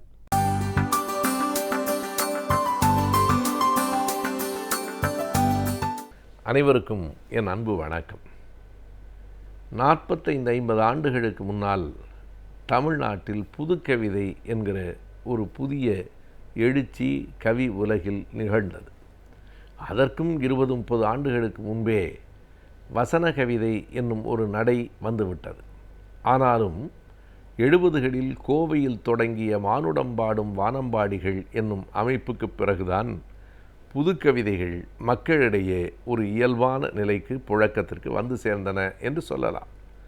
அந்த காலகட்டத்தில் தோன்றிய கவிஞர்கள் அவர்கள் எழுதிய நூல்களில் பல புதிய வடிவமைப்புகள், புதிய உத்திகள் கையாளப்பட்டன. இன்றைக்கு அந்த பழைய கவிதை நூல்களை புரட்டி பார்க்கிற போது 45 ஆண்டுகளுக்கு முன்னால் இப்படி சிந்தித்திருக்கிறார்கள் என்பதே நமக்கு வியப்பாக இருக்கிறது. குறிப்பாக ஒரு 2 கவிஞர்களினுடைய சில கவிதை வரிகளை எண்ணி பார்த்தால் அவர்கள் ஒன்றை சொல்லுகிற விதம் எவ்வளவு நுட்பமாக இருந்திருக்கிறது என்பதை நாம் புரிந்து கொள்ளலாம்.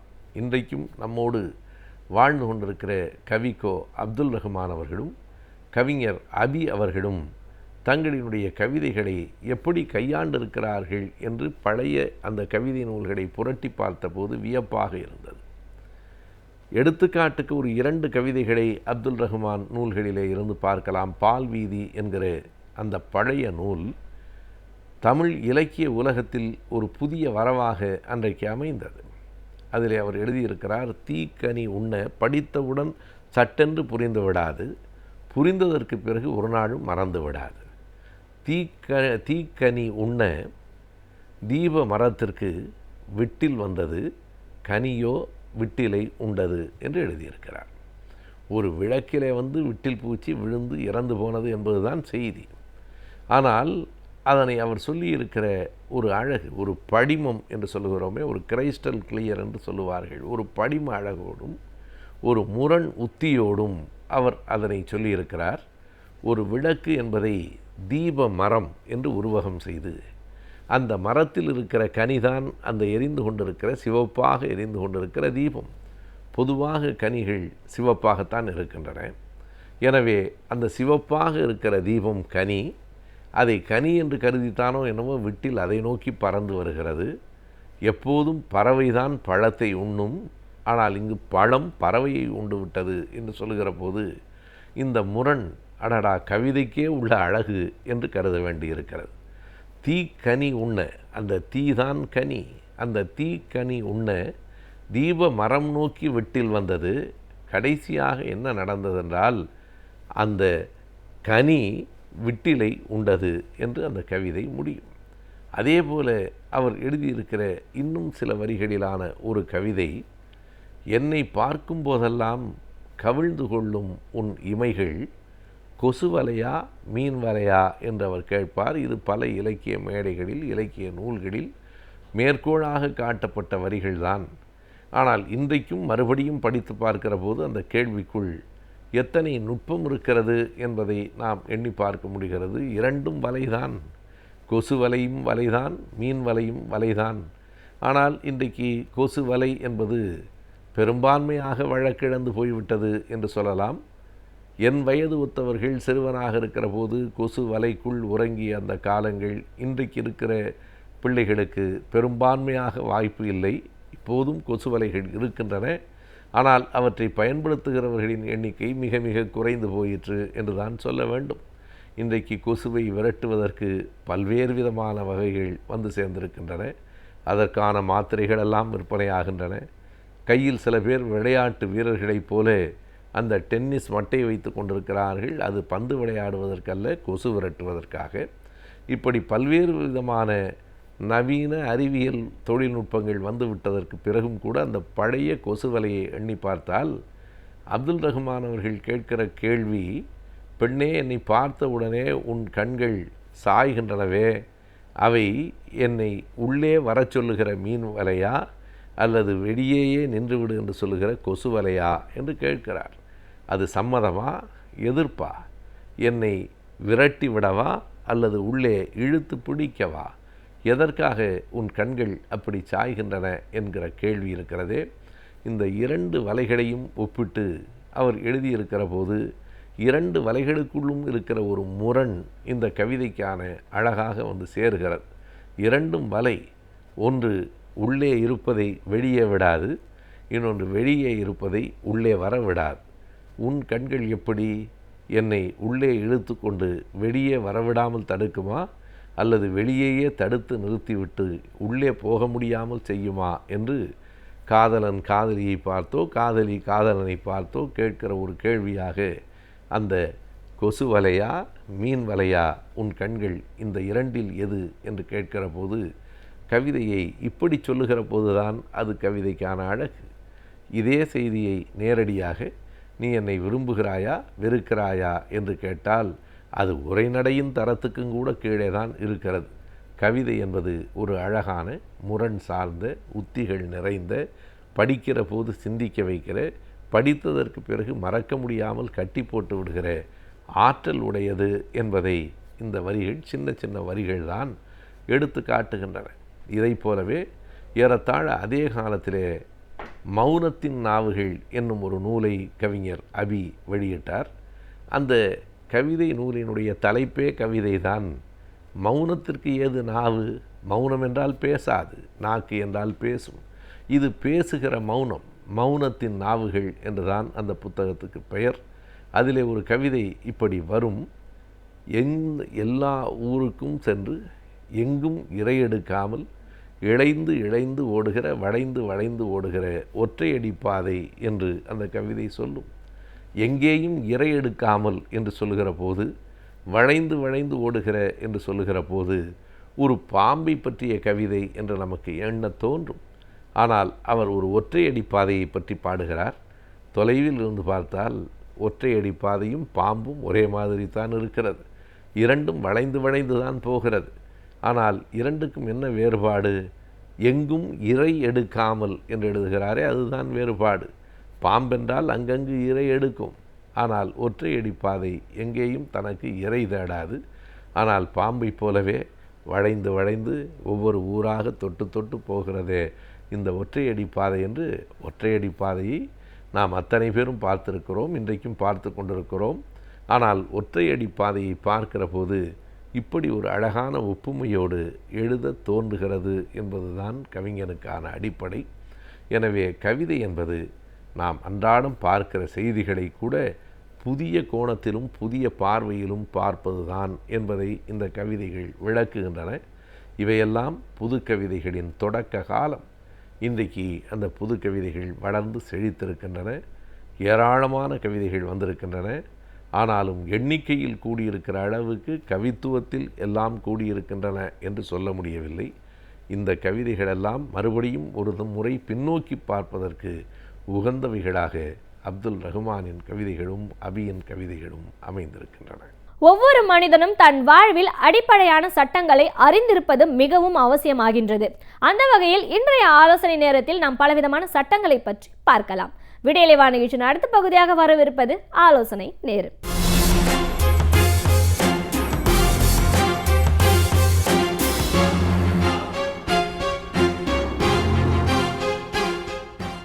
கலைஞர் தொலைக்காட்சி நேயர்களுக்கு காலை வணக்கங்கள். இந்த ஆலோசனை நேரம் மூலமாக நாம் ஒவ்வொரு நிகழ்ச்சியில் ஒரு சில சட்டங்களை பற்றி விவாதித்து வருகின்றோம். இந்த நிகழ்ச்சியில் நாம் நம்முடைய அன்றாட வாழ்க்கையில் எப்பொழுதுமே நான் சொல்வது உண்டு, நாம் சட்டங்களோடு இயன்று கொண்டிருக்கின்றோம், உழன்று கொண்டிருக்கின்றோம். We are interacting with the laws everyday relation. நம்ம அந்த சட்டங்களோட நம்ம உறவுகளோட நண்பர்களோடு உறவாடி கொண்டிருக்கின்றோமோ இல்லையோ, இந்த சட்டங்களோடு நாம் அதிக அளவில் அன்றாடம் ஒவ்வொரு மணித்துளியும் நாம் உறவாடி கொண்டு தான் இருக்கின்றோம். உதாரணமாக சொல்லப்போனால் டிராஃபிக் வயலேஷன், ஒரு வியாபாரம் என்றால் கான்ட்ராக்டு, அல்லது ஒரு திருமணம் என்றால் ஒரு கணவன் மனைவி இதில் கூட திருமண சட்டங்கள் இருக்கின்றன. அது போன்ற எல்லா விதத்திலையுமே ஒரு ப்ராப்பர்ட்டி வாங்குகிறோன்னா ப்ராப்பர்ட்டி வாங்குறதுக்கான ஒரு சட்டங்கள், ஒரு ப்ராப்பர்ட்டி வாங்குறவங்களுக்கு என்ன ரைட்ஸ் இருக்குது, ப்ராப்பர்ட்டி விற்கிறவங்களுக்கு என்ன ரைட்ஸ் இருக்குது, ஒரு வாடகைதாரர் அது போன்ற சட்டங்கள். ஸோ நம்ம ஒரு பவர் ஆஃப் அட்டானி கொடுக்குறோம், ஒரு உயிர் எழுதுகிறோம், எல்லா சட்டங்களும். ஒரு கார் வாங்கினாக்கா டேக்ஸ் வருது, அந்த கார் மோட்டார் வாகன சட்டங்கள் வருகின்றன. இது போன்ற சட்டங்கள் ஒரு தொழிலாளியாக இருந்தால் கூட அவருக்கு அந்த ஒரு தொழிலாளர் சட்டங்கள் வருகின்றன. தொழிலாளர் நலன் குறித்து பல சட்டங்கள் இருக்கின்றன. அதையெல்லாம் ஒவ்வொரு நிகழ்ச்சியாக நாம் விவாதிக்க இருக்கின்றோம். இன்றைய நிகழ்ச்சியில் நாம் அன்றாட வாழ்க்கையில் ஏற்படக்கூடிய சாதாரணமாக ஒரு சொத்து குறித்து, நம்முடைய தாத்தா சொத்தாக இருக்கலாம், நம்ம சொந்தமாக சம்பாதித்து வாங்கக்கூடிய சொத்தாக இருக்கலாம். அந்த சொத்து வாங்கும் பொழுது நாம் எப்படி வாங்க வேண்டும், அல்லது நம்முடைய தாத்தா மூலமாக வரக்கூடிய சொத்துக்களை நம்ம எப்படி பராமரிக்க வேண்டும், இது போன்ற சில சட்டங்கள் பேசிக்காக சில விஷயங்களை பற்றி நம்ம ஜென்ரலாக நம்ம இன்றைக்கி டிஸ்கஸ் பண்ணிருக்கிறோம். இப்போ ஒரு சட்டம் ஒரு சட்டம் என்ன சொல்லுதுன்னா, ரெண்டு பேருக்குமே பொதுவாக சட்டம் சமத்துவத்தை தான் எல்லாருக்குமே சொல்லுது. எல்லாருக்கும் ஒரே சட்டங்கள் தான், ஒரே விதமான சட்டங்கள் தான் எல்லாருக்கும் பாதுகாப்பும் அளிக்கிறது. அதாவது equality before law and equal protection of law. அப்போது சொத்து வாங்குபவர்களுக்கும் அதே சட்டங்கள் தான் பாதுகாப்பு அளிக்கிறது. சொத்தை வாங்குபவருக்கும் சரி விற்பவருக்கும் சரி சட்டங்கள் போதுமான அளவுக்கு பாதுகாப்பு கொடுக்கின்றது. இப்போ நான் ஜென்ரலாக நிறைய விஷயங்கள் என்னை பார்க்க வர ஒரு கட்சிக்காரர்களிடம் நான் சொல்வது உண்டு. ப்ராப்பர்ட்டி வாங்க போகிறேன் அப்படின்னா ப்ராப்பர்ட்டி மட்டும் வாங்குங்க, லிட்டிகேஷன் வாங்காதீங்க, ஒரு வழக்கை வாங்காதீங்க அப்படின்னு சொல்கிறது உண்டு. ஏன்னா இப்போ நடைமுறையில் பார்க்கும் பொழுது அந்த சொத்து குறித்து அந்த சொத்து சட்டப்படி வாங்கக்கூடிய சொத்தா, வில்லங்க விவகாரங்கள் ஏதாவது இருக்கின்றன என்றெல்லாம் நாம் சீர்தூக்கி பார்க்க வேண்டும். சாதாரணமாக நாங்கள்லாம் முதல்ல ஒரு 30 வருஷத்துக்கெல்லாம் 13-12 வருஷம் நாங்கள் வில்லங்க சர்டிஃபிகேட் போட்டு வாங்குகிற சொத்து சரியாக இருக்கிறது என்று கூட நாங்கள் சான்று அளித்திருக்கிறோம், ஒரு 20 வருடங்களுக்கு முன்னதாகலாம். இப்போல்லாம் அப்படி கிடையாது.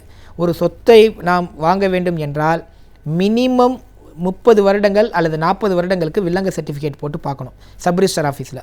சப்ரிஜிஸ்டர் ஆஃபீஸில் அந்த வில்லங்க சர்டிஃபிகேட் பெரும்பாலும் சொத்தை விற்பவரே சமயத்தில் அந்த காப்பி கொடுப்பாரு. அதை நாம் ஏற்றுக்கொள்வதை விட நாம் நேரடியாக அந்த சம்பந்தப்பட்ட சார் பதிவாளர்களிடம் சென்று, சப்ரிஜிஸ்டர் ஆஃபீஸரிடம் சென்று வில்லங்க சான்றிதழ் நாம் நேரடியாக அணுகி விண்ணப்பித்து வாங்குவது தான் உகந்ததாகும்.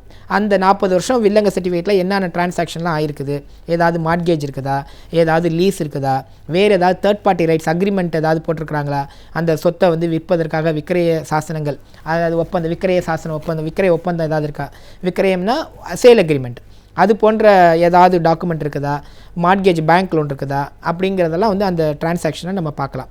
அப்படி நம்ம அந்த டிரான்சாக்ஷனில் பார்த்துட்டு நமக்கு என்னென்ன சந்தேகங்கள் ஏற்படுகின்றதோ அந்த சந்தேகங்களை சொத்தின் உரிமையாளரிடம் நாம் கேட்டு அதை தெளிவுபடுத்திக் கொள்ள வேண்டும். இது முதலாவது ஒரு விஷயமா இருக்கும். அடுத்தது இப்போ கொஞ்சம் வித்தின் த சிட்டியில் இருக்கும்போது ஒன்றும் பெரிய விஷயம் கிடையாது. கொஞ்சம் புறநகர்களில் நம்ம வாங்குகிறோம், நிறைய பிளாட்டுகள் போட்டு விற்கிறாங்க, ஏக்கர் கணக்கில் விற்கிறாங்க. அது போன்ற கொஞ்சம் பரந்த அளவில் இருக்கக்கூடிய புறநகரில் இருக்கக்கூடிய ஒரு நிலங்களை பற்றி நாம் வாங்கும் பொழுது, அல்லது புதிதாக கட்டடங்கள் எழுப்பப்பட்டு இருக்கிற ஃப்ளாட்டுகள்லாம் போட்டிருக்கலாம், அங்கே நம்ம வாங்கும் பொழுது என்ன பார்க்கணுன்னா, இந்த நிலங்கள் குறித்து, இந்த நிலங்கள் சம்பந்தமாக ஏதாவது அரசு நடவடிக்கைகள் எடுத்திருக்கின்றதா? நில உடைமை சட்டத்தில் லேண்ட் அக்விசிஷன் ஆக்ட்னு ஒன்று இருக்குது. ஒரு பொது காரியத்திற்காக அரசு வந்து அது எந்த ஒரு நிலத்தையும் வந்து கையகப்படுத்தலாம். அப்படி கையகப்படுத்தும் பொழுது பெரும்பாலும் அவங்க வந்து கொஞ்சம் வாஸ்ட் எக்ஸ்டெண்டை தான் பண்ணியிருப்பாங்க. ஒரு 4 ஏக்கர் 5 ஏக்கர் 3 ஏக்கர் ஒரு பொது நலனுக்காக எடுத்திருப்பாங்க. அந்த பொது நலனுக்காக எடுக்கப்படக்கூடிய நிலங்களில் இது வருகிறதா? ஃபார் எக்ஸாம்பிள் இப்போ தாம்பரம் இருக்குன்னு வச்சுக்கோங்களேன். தாம்பரத்தில் வந்து ஏர்போர்ட் பக்கத்தில் இருக்குது. நமக்கு தெரியாது ஏர்போர்ட்டுக்கு எப்போ அவங்க நிலம் வந்து ஏர்போர்ட் அத்தாரிட்டி தேவைக்காக வந்து நிலம் வந்து கையகப்படுத்தியிருக்காங்க நமக்கு தெரியாது. அது செங்கல்பட்டு ரோடாக இருக்கலாம், அல்லது இந்த பக்கம் திருவள்ளூர் ரோடாக இருக்கலாம். ஒரு பொது நிறுவனத்திற்காக கவர்மெண்ட் வந்து அக்வயர் பண்ணியிருக்கலாம். அந்த அக்வயர் பண்ணும் பொழுது இந்த சர்வே நம்பர் இதில் வருதா அப்படிங்கிறத நம்ம பார்க்கணும். இது எங்கே நம்ம பார்க்கணுன்னா, ஒவ்வொரு தாலுகா ஆஃபீஸ்லேயும் தாசில்தார் ஆஃபீஸ்லேயும் லேண்ட் அக்விசிஷன் நில இந்த சட்டம் இருக்கு இல்லையா, லேண்ட் அக்விசிஷனை நில உடைமை சட்டம்னு ஒன்று இருக்குது. அந்த சட்டத்தில் வந்து ஒரு தாசில்தார் இருப்பார். அவர்கிட்ட அந்த ரெக்கார்டு தஸ்தாவேஜுகள் இருக்கும். எந்தெந்த இதை வந்து நில இது பண்ணுறாங்க, அக்வயர் பண்ணுறாங்க, பொது நலனுக்காக எந்தெந்த நிலங்கள்லாம் வந்து கவர்மெண்ட் வந்து எடுத்துக்குது அப்படின்னு சொல்லிட்டு ஒரு ரிஜிஸ்டர் இருக்கும். அந்த ரிஜிஸ்டரில் இந்த சர்வே நம்பர் வருதா நம்ம போய் பார்க்கணும். அடுத்தது அந்த காலத்தில் அர்பன் லேண்ட் சீலிங் ஆக்ட் இருந்தது. அதாவது ஒரு குறிப்பிட்ட நபர் ஒரு மாநகரில் வந்து இவ்வளோ நிலம் தான் வச்சுருக்கணும், எக்ஸஸாக வச்சுருந்தா அதை வந்து அந்த அர்பன் லேண்ட் சீலிங் ஆக்டில் கையகப்படுத்தலாம். கவர்மெண்ட் வந்து அதை வந்து கையகப்படுத்தி அக்வயர் பண்ணலாம். அப்படி கையகப்படுத்தக்கூடிய நிலங்களில் அந்த நிலங்களில் அந்த சர்வே நம்பர் வருதா? இப்போ வந்து அர்பன் லேண்ட் சீலிங் ஆக்டே கிடையாது. பட் ஏற்கனவே இருந்திருந்தால் ஒரு 30 வருடத்திற்கு முன்னாடி 25 வருடத்துக்கு முன்னாடி அந்த சட்டங்கள் வந்து அந்த சட்டம் பாய்ந்திருந்தால், அந்த நிலத்தின் அந்த உரிமையாளரிடம் பாய்ந்திருந்தால் அது போன்ற விஷயங்களையும் நம்ம தெளிவுபடுத்திக் கொள்ள வேண்டும். இப்போ நம்ம பார்த்து வந்து விலங்கு சர்டிஃபிகேட் ஒன்று பார்த்துருக்குறோம். அடுத்தது வந்துட்டு லேண்ட் அக்விசிஷன் பார்த்துருக்குறோம். லேண்ட் அக்விசிஷனில் நில கையகப்படுத்தும் சட்டத்தில் இந்த சம்மந்தப்பட்ட நிலங்கள் வருகின்றதா? ஒரு காலத்தில் பார்த்தீங்கன்னா ஒரு 8-9 வருஷத்துக்கு முன்னதாக இந்த ஸ்ரீபெரும்புதூர் காஞ்சிபுரம் ரோட்டில் பார்த்தீங்கன்னா ஒரு கிராமமாக வந்து அரசு வந்து கையகப்படுத்தி வந்தது. அது போன்ற விஷயங்களில் நம்ம ரொம்ப ஜாக்கிரதையாக இருக்கணும். அடுத்தது இந்த சொத்தின் உரிமையாளர்கள் யாரெல்லாம் உரிமையாளர்களாக இருக்கின்றார்கள், இவர்களுடைய இந்த சொத்துக்கு உரிமை கோரக்கூடியவர்கள் யார்? பெருமை மைனர் சொத்து இருக்குதா? மைனர் சொத்து இருந்து மைனர் இன்ட்ரெஸ்ட் இருக்குதுன்னு வச்சுக்கோங்க. அந்த சொத்தை குறித்து வந்து மைனருக்கு அதில் உரிமை இருந்தது என்றால் நிச்சயமாக கோர்ட்டு மூலமாக தான், அந்த கோர்ட்டுடைய அனுமதி பெற்று தான் அந்த மைனர் சொத்தை நம்ம வாங்க முடியும். அப்படி இல்லை என்றால் மைனர் மேஜர் ஆனத பிறகு, இப்போ 15 வயசில் ஒரு மைனர் இருக்கிறார், சொத்தை இன்றைக்கி நம்ம வாங்குகிறோம், அவருடைய ஒப்புதல் இல்லாமல், கோர்ட் ஒப்புதல் இல்லாமல் நம்ம வாங்குகிறோம். 18 வருஷத்தில் அவர் மேஜர் ஆகிறார். மேஜர் ஆகி 3 இயர்ஸ் அவருக்கு டைம் இருக்குது இந்த டிரான்சாக்ஷனை சேலஞ்ச் பண்ணுறதுக்கு. இந்த டிரான்சாக்ஷன் இந்த வித்தது செல்லாது அப்படின்னு கோர்ட்டில் போய் அவர் அப்ரோச் பண்ணுறதுக்கு அவருக்கு வந்து 3 வருஷம் டைம் இருக்குது. ஸோ அது போன்ற மைனர் சம்பந்தப்பட்ட விஷயங்களில் நாம் முழு ஜாக்கிரதையாக இருக்க வேண்டும். அதே மாதிரி சொத்தின் உரிமையாளர் இவர்தானா என்று நாம் பார்க்க வேண்டும். இவர் யாரிடமிருந்து வாங்கியிருக்கிறார், இவருக்கு யார் அந்த சொத்தை சேல் பண்ணியிருக்கிறாங்க, இதில் வேறு என்னென்ன வில்லங்க விவகாரங்கள் இருக்கின்றன அப்படின்னு சொல்லிட்டு அதெல்லாம் அந்த வில்லங்க சர்டிஃபிகேட்டில் பார்த்தாவே நமக்கு கிளியராக வந்துடும். அதன் பிறகு வந்து மின்சார ரசீது யார் பேரில் இருக்குது, அந்த சொத்தின் ப்ராப்பர்ட்டி டேக்ஸ் யார் பேரில் கட்டிகிட்டு இருக்கிறாங்க, அதே மாதிரி இந்த சொத்து சம்மந்தப்பட்ட கார்ப்பரேஷன் பிளானிங் பர்மிட் யார் பேரில் இருக்குது. ரொம்ப மிக முக்கியமான ஒரு விஷயம், அந்த சொத்தின் உடைமை பொசஷன் யார்கிட்ட இருக்குது அப்படிங்கிறது தான் ரொம்ப முக்கியம். நம்ம சொத்தை வாங்கும் பொழுது நம்ம வந்து வேக்கன்ட் பொசஷனாக வாங்குறது தான் பெரும்பாலும் நல்லது. வேக்கன்ட் பொசஷன் இல்லை, ஏற்கனவே ஒரு வாடகைதாரராக இருக்கிறாங்க, வேறு யாராவது அங்கே ஒரு ஆக்கிரமிப்பில் இருக்கிறாங்க அப்படின்னா அவங்கள காலி பண்ணி சொத்தை வந்து சுவாதீனம் பெறும் பொழுது முழு சுவாதீனம், அதாவது அந்த சுவாதீனம் நம்ம வந்து முழுமையாக எந்த பிரச்சனையும் இல்லாமல் எடுக்கக்கூடிய அளவில் இருக்கக்கூடிய சொத்துக்களை தான் நம்ம வாங்கணும். அந்த முழு பணம் அவங்களுக்கு கொடுக்கும் முன்னதாக ரிஜிஸ்டர் செய்வதற்கு முன்னதாக இதை நாம் கிளியர் செய்து கொள்ள வேண்டும். இதில் ஏதாவது பேங்க் லோன் இருக்குதா, ஏற்கனவே அந்த பேங்க் லோன் கிளியர் ஆகிடுச்சா, இதெல்லாம் நம்ம வந்து ஒரு சொத்தை வாங்கும் பொழுது பார்க்கணும். இந்த சொத்தை நம்ம வாங்கி பராமரிக்கிறதா, சொத்து வாங்குறது முக்கியம் இல்லை, இந்த சொத்தை வாங்கி பராமரிக்கிறதா முக்கியம். சொத்தை வாங்கிட்டு நம்ம அப்படியே நம்ம அலட்சியமாக இருந்துட்டால் சரி வராது. ஏன்னா பொசஷன் இஸ் 9 பாயிண்ட்ஸ் இன் லான்னு சொன்னேன். நம்ம ஒரு நிலத்தை வாங்கியிருப்போம், கிரவுண்டு காலி இடமா இருக்கும், கிரவுண்டை வாங்கியிருப்போம், நாளைக்கு யாராவது அங்கே வந்து ஒரு வேலி போட்டாங்கன்னா அது ஒரு பிரச்சனை. அதனால சொத்தை வாங்கின உடனே நம்ம என்ன பண்ணணும், ஃபென்சிங் போடணும். இப்போ நடைமுறை சட்டங்கள் எப்படி இருக்குது அப்படின்னா, நான் அதிகமாக பேசுகிறது வந்து நடைமுறை சட்டங்கள் தான். சட்டங்கள் வந்து அதிக அளவில் வந்து மக்களுக்கு பாதுகாப்பு தருகிறது, மக்களுக்காக தான் இந்த சட்டங்கள் இயற்றப்படுகின்றன. ஆனால் நடைமுறையில் நிறைய கோர்ட்டில் கேஸுகள் வந்து பெண்டிங் இருக்கிறதுனால, பலவிதமான வழக்குகள் அன்றாடம் நீதிமன்றத்துக்கு வர்றதுனால காலதாமதம் ஏற்படுகின்றது. காலதாமதம் ஏற்படுவதனால் நீதி கிடைப்பதற்கு நமக்கு நிறைய வருடங்கள் நாம் காத்து கொண்டிருக்க வேண்டிய ஒரு கட்டாயம் இருக்கின்றது. என்னுடைய நிலம் என்று நான் நிரூபணம் செய்து அந்த சுவாதீனத்தை நான் எடுப்பதற்கு நான் 20 வருடம் காத்து கொண்டிருக்கக்கூடிய ஒரு சூழ்நிலையில் நாம் இருக்கின்றோம். ஒரு நபருடைய சொத்தாக இருக்கும், அந்த நபர் அவருக்கு உண்டான சொத்து தான் என்று நிரூபணத்தில், ஏன்னா ஹைகோர்ட்டு சுப்ரீம் கோர்ட் வரைக்கும் போயிட்டு ஃபைனலாக அதை எக்ஸிக்யூஷன் பெட்டிஷன்லாம் போட்டு பண்ணுறதுக்கு 20 வருடத்திலிருந்து 20 வருடம் இன்றைய காலகட்டத்தில் இருக்கின்றது. ஆகவே இது போன்ற ஒரு சொத்தை வாங்கும் பொழுது அந்த சொத்தின் உடைமையை, அந்த சுவாதீனத்தை நாம் நல்ல முறையில் பெற்றுக்கொள்ள வேண்டும். பெற்றுக்கொண்ட சுவாதீனத்தை நாம் நல்ல முறையில் பாதுகாத்து கொள்ள வேண்டும். உடனே அதுக்குண்டான நடவடிக்கைகளை எடுத்துக்கொண்டு நாம் சொத்தை பாதுகாத்து கொள்ள வேண்டும். ஏன்னா சொத்து நம்ம சொத்து தான்.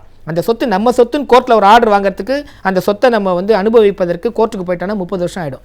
ஆகவே நாம் இது போன்ற விஷயங்கள் மிக ஜாக்கிரதையாக இருக்க வேண்டும். ஒரு சொத்து வாங்குவதற்கு முன்னதாக ஒரு நல்ல கற்றறிந்த சட்ட வல்லுநரிடம் அந்த சொத்து குறிப்பிட்ட தஸ்தாவேஜுகளை காண்பித்து, இந்த சொத்து வில்லங்க விவகாரம் இல்லாத சொத்தா அப்படிங்கிறதெல்லாம் கிளியர் பண்ணிவிட்டு வாங்கிறது தான் ஒரு உகந்த செயலாக இருக்கும் என்று இந்த நிகழ்ச்சியின் வாயிலாக தெரிவித்துக் கொள்கின்றோம்.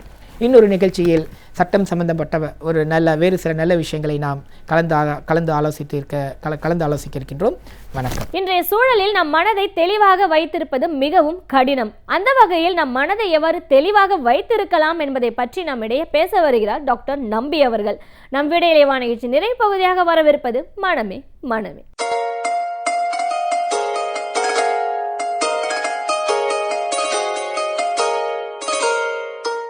விடியலே வா நிகழ்ச்சியில் மனமே மனமே பகுதியில் இன்றைக்கு மனிதர்களுக்கு இயற்கையாக இருக்க வேண்டிய ஒரு உடல் சம்பந்தப்பட்ட ஒரு நிலையை பார்க்கலாம். நான் சொல்வது மனிதர்களின் உறக்கத்தை பற்றி, தூக்கத்தை பற்றி. மனிதர்களுக்கு உறக்கம் மிக மிக அவசியம், தூக்கம் மிக மிக அவசியம். அந்த தூக்கம் என்பது அது இல்லாவிட்டால் தான் அதன் அருமை தெரியும். எப்படி சொல்லுவார்களோ ஒரு பழமொழி, நிழலின் அருமை வெயிலில் தான் தெரியும் என்பார்கள். அந்த தூக்கத்தின் அருமை அது இல்லாமல் போனால்தான் புரியும்.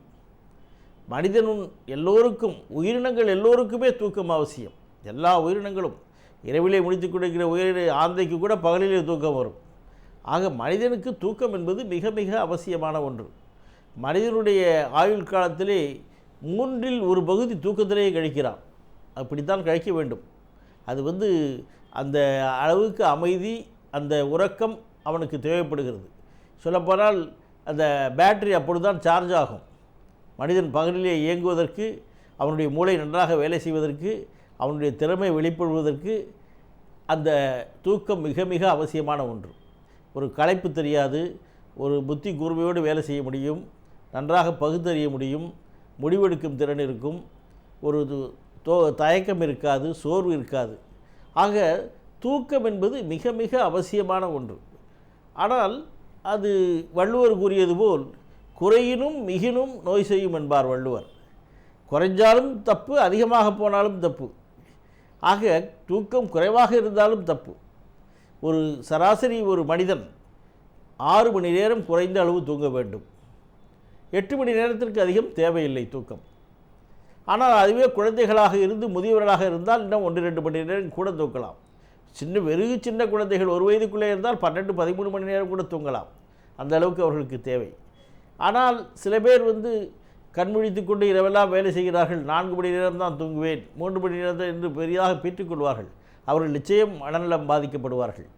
அதேபோல் சில பேர் சாப்பிட்டு விட்டு தூங்கிவிட்டு எந்நேரமும் படுத்து கிடந்து தூங்கிக் கொண்டே இருப்பார்கள், கும்பகர்ணர்கள்.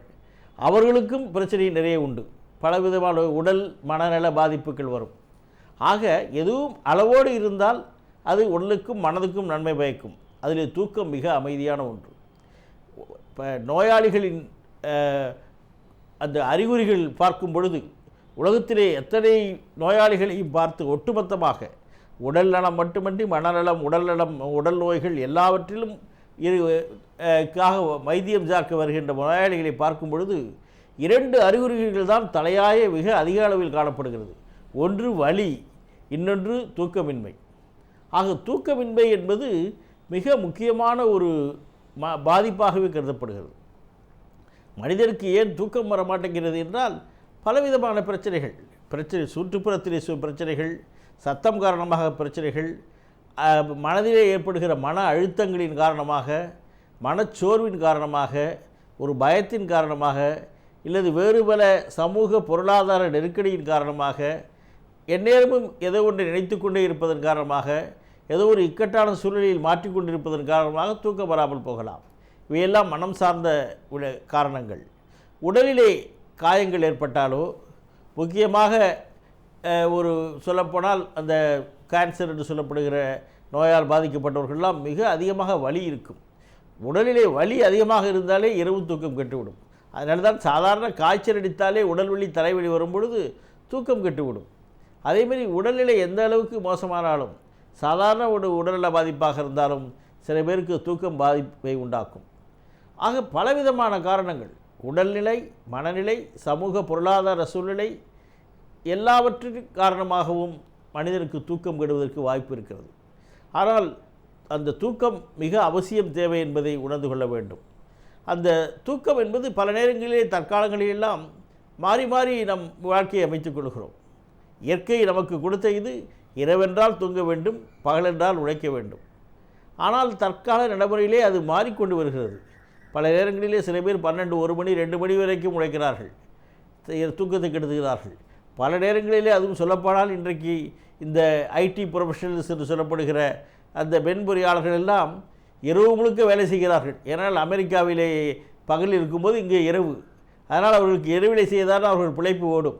ஆக இரவெல்லாம் விழித்து வேலை செய்துவிட்டு பகலிலே வந்து தூங்கினால் அந்த அளவுக்கு சரியாக தூக்கம் கெட்டு போய் கொஞ்ச நாளிலே அவர்கள் உடல் தளர்ந்துவிடும். பலவிதமான நோய்கள், முக்கியமாக இரத்த அழுத்தம் அதிகமாகுதல், சர்க்கரை வியாதி, இதய நோய் போன்ற பலவிதமான வியாதிகள் அவர்களுக்கு வந்து சேர வாய்ப்பு இருக்கிறது.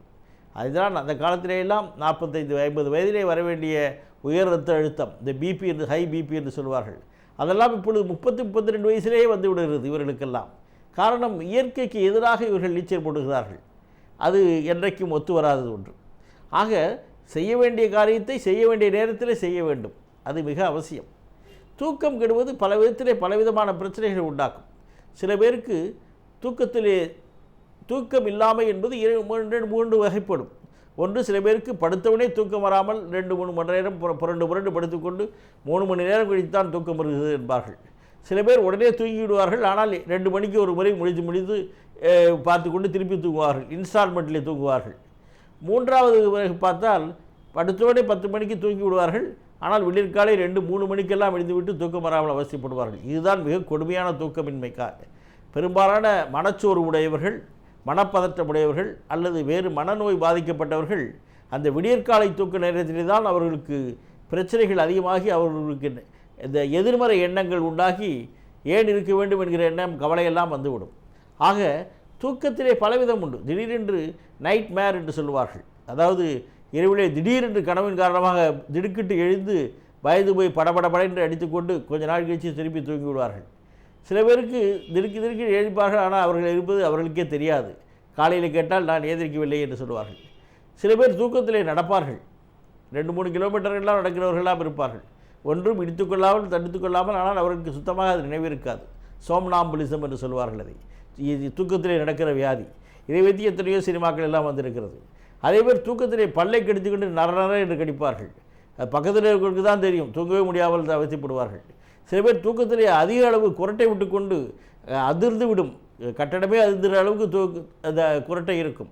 இது மாதிரி இருப்பவர்கள் பெரும்பாலும் நடுத்தர வயதைச் சேர்ந்த ஆண் மக்கள், உடல் பருமனாக இருப்பவர்கள். இந்த மூச்சு குழாயினுடைய அடைப்பின் காரணமாக குரட்டை விட்டு கொண்டு அதே சமயத்திலே திடீர் ஏந்தித்து கொண்டு தூங்குவார்கள். திடீரென்று பார்த்தால் அந்த குரட்டை மூச்சு நின்று விடும், திருப்பி ஆரம்பிக்கும். கூட படுத்தவர்களுக்கு பயமாக இருக்கும், என்ன போய்விட்டதா என்று தோன்றும். அப்படிப்பட்ட நிலையெல்லாம் வரும். இப்படிப்பட்டவர்கள் பகல் நேரத்தில் அதிகமாக தூங்குவார்கள். உட்கார்ந்து கொண்டே புனை தூக்கம் போட்டு கொண்டு இருப்பார்கள் வேலை பார்க்குற இடங்களே. எக்ஸசிவ் டே டைம் ஸ்லீப்பினஸ் என்று சொல்வார்கள். இது ஒரு நோய், தடுக்கப்பட வேண்டிய, நிறைய மக்கள் அவதிப்பட்டு கொண்டு இருக்கிற நோய். Sleep obstructive sleep apnoea syndrome என்று சொல்வார்கள். இதற்கு பாசிட்டிவ் ஏர் ப்ரெஷர் வேண்டும். அதற்கான நல்ல ஒரு சாதனங்கள் எல்லாம் இப்பொழுது வந்திருக்கிறது. மிக அருமையாக அதை அவர்களுக்கு தூக்கத்தை கொடுத்து கூட இருப்பவர்களுக்கும் நல்ல தூக்கத்தை கொடுக்கும். ஏனென்றால் ஒரு குரட்டை சத்தம் குறைந்து விடும், இல்லாமலே போய்விடும். ஆக இப்படி இருப்பவர்கள் கவனக்குறைவாக விட்டால் பின்னாலே அவர்களுடைய மூளை பாதிப்பு ஏற்படும், இதய நோய்கள் வருவதற்கு வாய்ப்பு இருக்கிறது. இப்படி தூக்கம் என்பது பலவிதமான பிரச்சனைகளை உண்டுபடக்கூடும். ஆக தூக்கத்திற்கு ஒரு முக்கியமான சுகாதார வழியிலே வென்றால் நேரத்தில் ஒரே நிலையில் 10 மணி என்றால் 10, 10:30 என்றால் 10:30க்கு தூங்க வேண்டும். காலையிலே 5:30 அல்லது 6 மணிக்கு எழுந்திருக்க வேண்டும். அந்த தூக்க அறையில் வேறு எதுவும் செய்யக்கூடாது.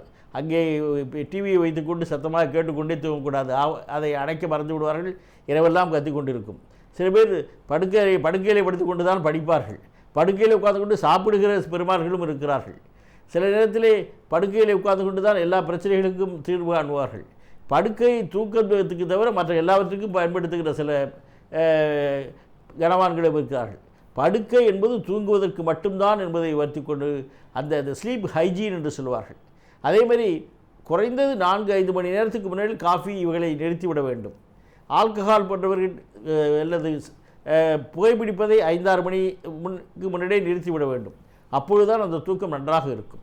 ஆக தூக்கம் என்பது கனவு வரக்கூடியது. கனவு என்பது இயற்கை, அது ஒரு வியாதி அல்ல. கனவு வருவது இயற்கையான தூக்கத்தின் ஆழ்ந்த தூக்கத்தின் ஒரு அறிகுறி தான். கனவு வருவதாலேயே அவர்கள் வியாதியினால் இருப்பதாக அர்த்தமில்லை. ஆக அவர்களுடைய கனவு நோக்கி எப்படி நம்ம அப்துல் கலாம் அவர்கள் சொன்னார்களோ அதேமாரி அந்த கனவு நோக்கி நடைபெற வேண்டும் என்றால் அவர்கள் இரவிலே நன்றாக தூங்கி பகலிலே சரியான நேரத்திலே வேலை செய்ய வேண்டும். இது மிக முக்கியமான ஒன்று. வளமிகு காடுகள் வாவன அழைக்கும், ஆனால் எனக்கோ 1000 கடமைகள், துயில்களும் முன்னே முடித்திடல் வேண்டும், தொலைவோ படகள் நடந்திடல் வேண்டும் என்பார்கள். நான் சரியாக தூங்கி அந்த தூக்கம் வருவதற்கு முன்னாலே என்னுடைய வேலைகளை முடித்துவிட வேண்டும். மறுநாள் எழுந்திருத்து திரும்பி வேலை செய்ய வேண்டும். சரியான நேரத்தில் தூங்க வேண்டும், சரியான நேரத்தில் சாப்பிட வேண்டும், சரியான நேரத்தில் என்னுடைய வேலைகளை செய்ய வேண்டும் என்பது மனிதனுடைய குறிக்கோளாக இருக்கும். ஆக தூக்கம் என்பது மிக இன்றியமையாத மனிதனுக்கு அடிப்படையான ஒரு குணம், தேவை. அதை சரியான முறையில் பாதுகாப்பது நம்முடைய கடமை.